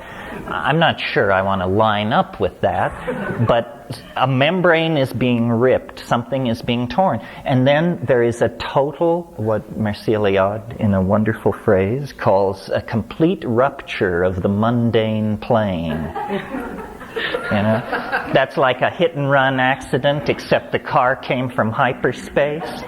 You know, a complete rupture of the mundane plane, and you fall back into this hallucinogenic space, and what you see is a slowly rotating red and orange kind of thing, which over the years we've nicknamed the chrysanthemum. And this represents some kind of disequilibrium state that has its roots in the synapses. What's happening as you're watching this chrysanthemum is that millions and then hundreds of millions of DMT molecules are rushing into these serotonin bond sites in the synaptic cleft and disrupting the serotonin and switching the electron spin resonance signature of these neural junctions in this other direction. And this is taking, 30 or 40 seconds, and there's this rising hum, this that rising tone, the flying saucer tone of Hollywood B movies. You actually hear this thing. And then, if you've taken enough DMT, and it has to do entirely with physical capacity, did you cross the threshold?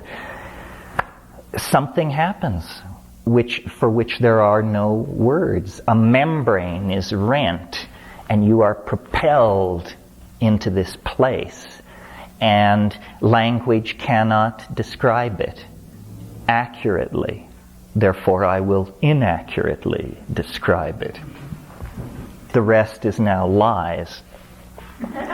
When you break into this space, you have several impressions simultaneously that are a kind of gestalt. First of all, and why, I don't know, you have the impression that you're underground, far underground. You can't say why, but there's just this feeling of immense weight above you. But you're in a large space, a vaulted dome. People even call it the DMT dome. I have had people say to me, "Have you been under the dome?" And I knew exactly what they meant. So you burst into this space. It's lit, soffited lighting, some kind of indirect lighting. You can't quite locate it. But what is astonishing and immediately riveting is that in this place there are entities. There are these things, which I call self-transforming machine elves. I also call them self-dribbling basketballs.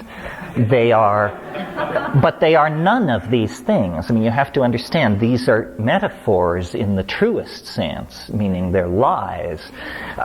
It's a jeweled, self-transforming basketball, a machine elf. I name them tykes, because tyke is a word that means to me a small child, and I was fascinated by the 54th fragment of Heraclitus, where he says the aeon is a child at play with colored balls. And when you burst into the DMT space, you say, this is the aeon. It's a child and it's at play with colored balls, and I am in eternity, apparently, in the presence of this thing. There are many of these things, but the main thing that's happening is they are engaged in a linguistic activity of some sort, which we do not have words for, but it's visible language. They are doing the visible language trip. When you break into the space, they actually cheer.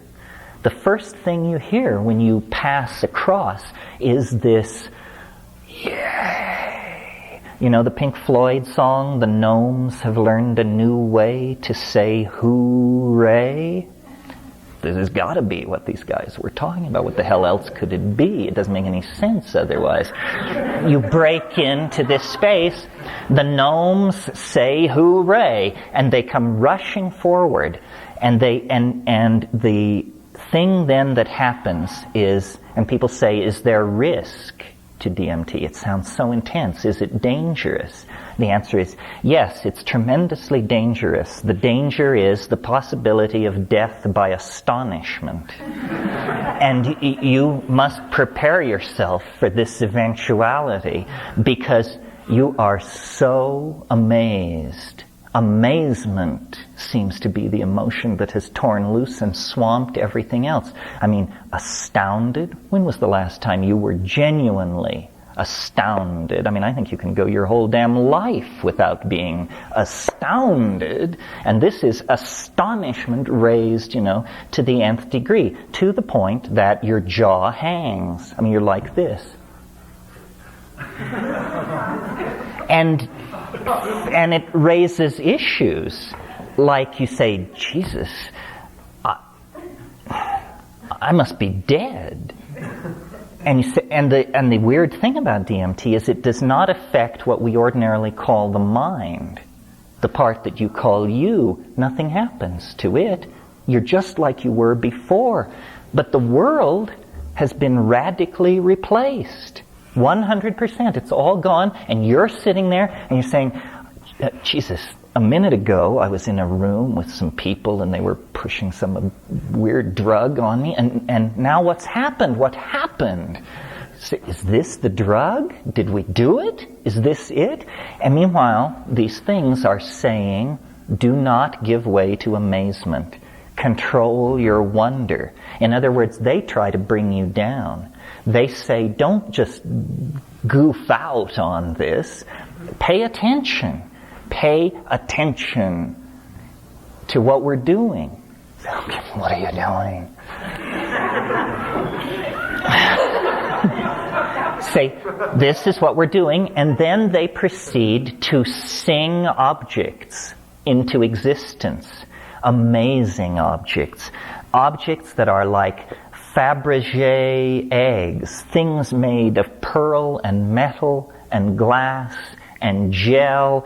And when you're shown one of these things, a single one of them, you look at it and you know without a shadow of a doubt in the moment of looking at this thing that if it were right here, right now, this world would go mad. It's like something from another dimension. It's like an artifact from a flying saucer. It's like something falling out of the mind of God. Such objects do not exist in this universe. And yet you're looking at it, and they're clamoring for your attention. Look at this! Look at this! Look at this! And they pull these things, and each one, you look into it, and it begins to open into this wonder that you must fight. You say, no, don't look at it. Look away from it, because it's so wonderful that it's swamping my objectivity and destroying my ability to function in this space. Well, then they say, and the objects that they make have the peculiar ability to themselves generate this linguistic stuff which condenses as other objects. So beings are making objects, showing you objects. The objects are turning into beings and making other objects. These beings and objects, they jump into your chest and then they jump back out. They jump into your body and disappear into your body, and then they jump back out, waving these things and just throwing this stuff in all directions. They are, the word that comes to mind is they are zany. It's like a Bugs Bunny cartoon gone mad. And all of this energy, they are elves.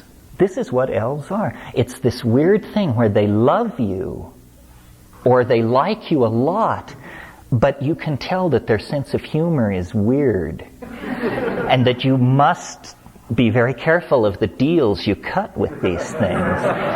And in fact, I've spent so much time trying to understand what is this. It has different kinds of feelings about it. One is, and this really threw me for a loop when I figured this out, after many, many of these trips and analyzing this place that I kept going to, I finally realized this place is somebody very weird. It's their idea of a reassuring environment for a human being. It's like a playpen. It's this warm, well-lit, secure, womb-like environment. And when I break into it, these things, the elves and the toys, are toys.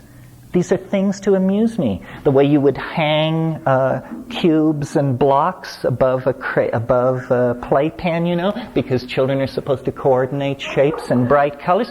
That's what these things are. They are toys to try and get me to coordinate my perception in this place. It's a holding area of some sort. Someone created this and is watching me. Okay, that's one metaphor for what it is. Another metaphor is, I took this stuff to Tibetans, to the Amazon. When I gave it to Tibetans, they said, this is the lesser lights of the bardo. You cannot go further into the bardo and return. This takes you as far as you can go. When I gave it to shamans in the Amazon, they said, it's strong, but these are the ancestors. These are the spirits that we work with. These are ancestor souls. We know this place. Well, then the third and final metaphor, because when you're in that place, you have such complex emotions, very complex emotions. Something weird is going on with time, because you perceive your body image as infantile. You seem to have a very large head and a very small body and very short limbs. And, I don't know what that's about. But then the last facet of it that I want to mention is there is this you must be on your toes thing. Don't let these guys get behind you. They are tricky, and their elfin humor may not be your idea of a good time. And I said to myself, where have I had before this feeling that I'm having now? It's a feeling of being with people that I can't trust, but who want to help me and seem to be trying to cut a deal. And that was the word which gave me the clue. Deal. And then I remembered, I know where I felt like this.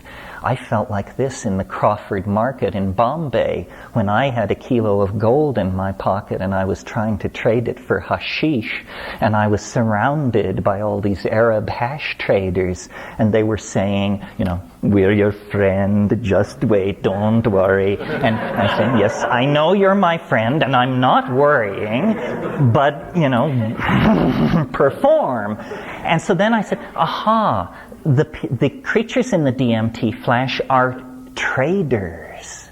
They're traders. And that's what this weird feeling is. It's a business environment in there. We're having a business meeting. They're saying, and then the objects, then I remembered the objects. The objects are trade goods. They're saying, how about this? How about this? What do they want? What do I have that they want? They're meme traders, is what it is.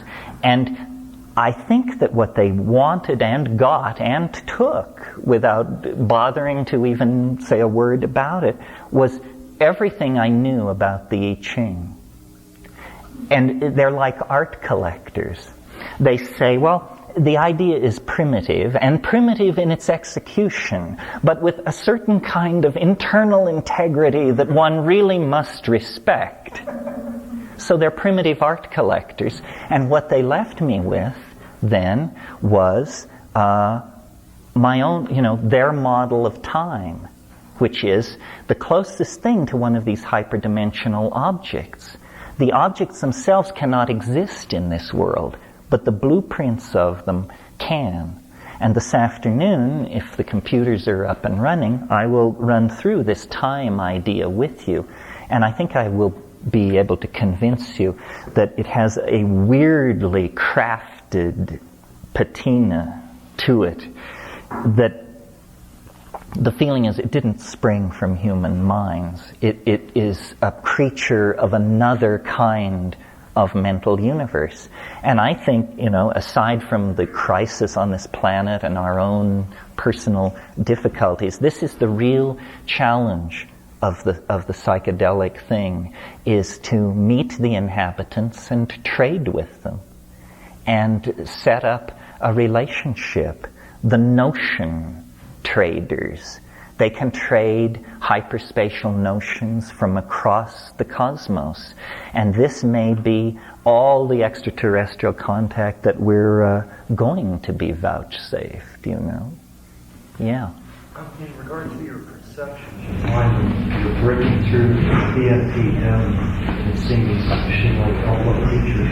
Is it as if your eyes are open and well and suddenly physically you see this, or is it an internal vision? No, what happens is, the way we do it is we say to people, when you see this chrysanthemum, when you begin to feel this anesthesia in your body, you lay back and close your eyes. Once the thing is established and you're in what I call, out of Finnegan's Wake, the merry-go-round. Raum is the German word for space, and this round room in which you break into is the merry-go-round. Once you're in there, opening your eyes doesn't make it go away. Once you're in there, it just lasts for a while.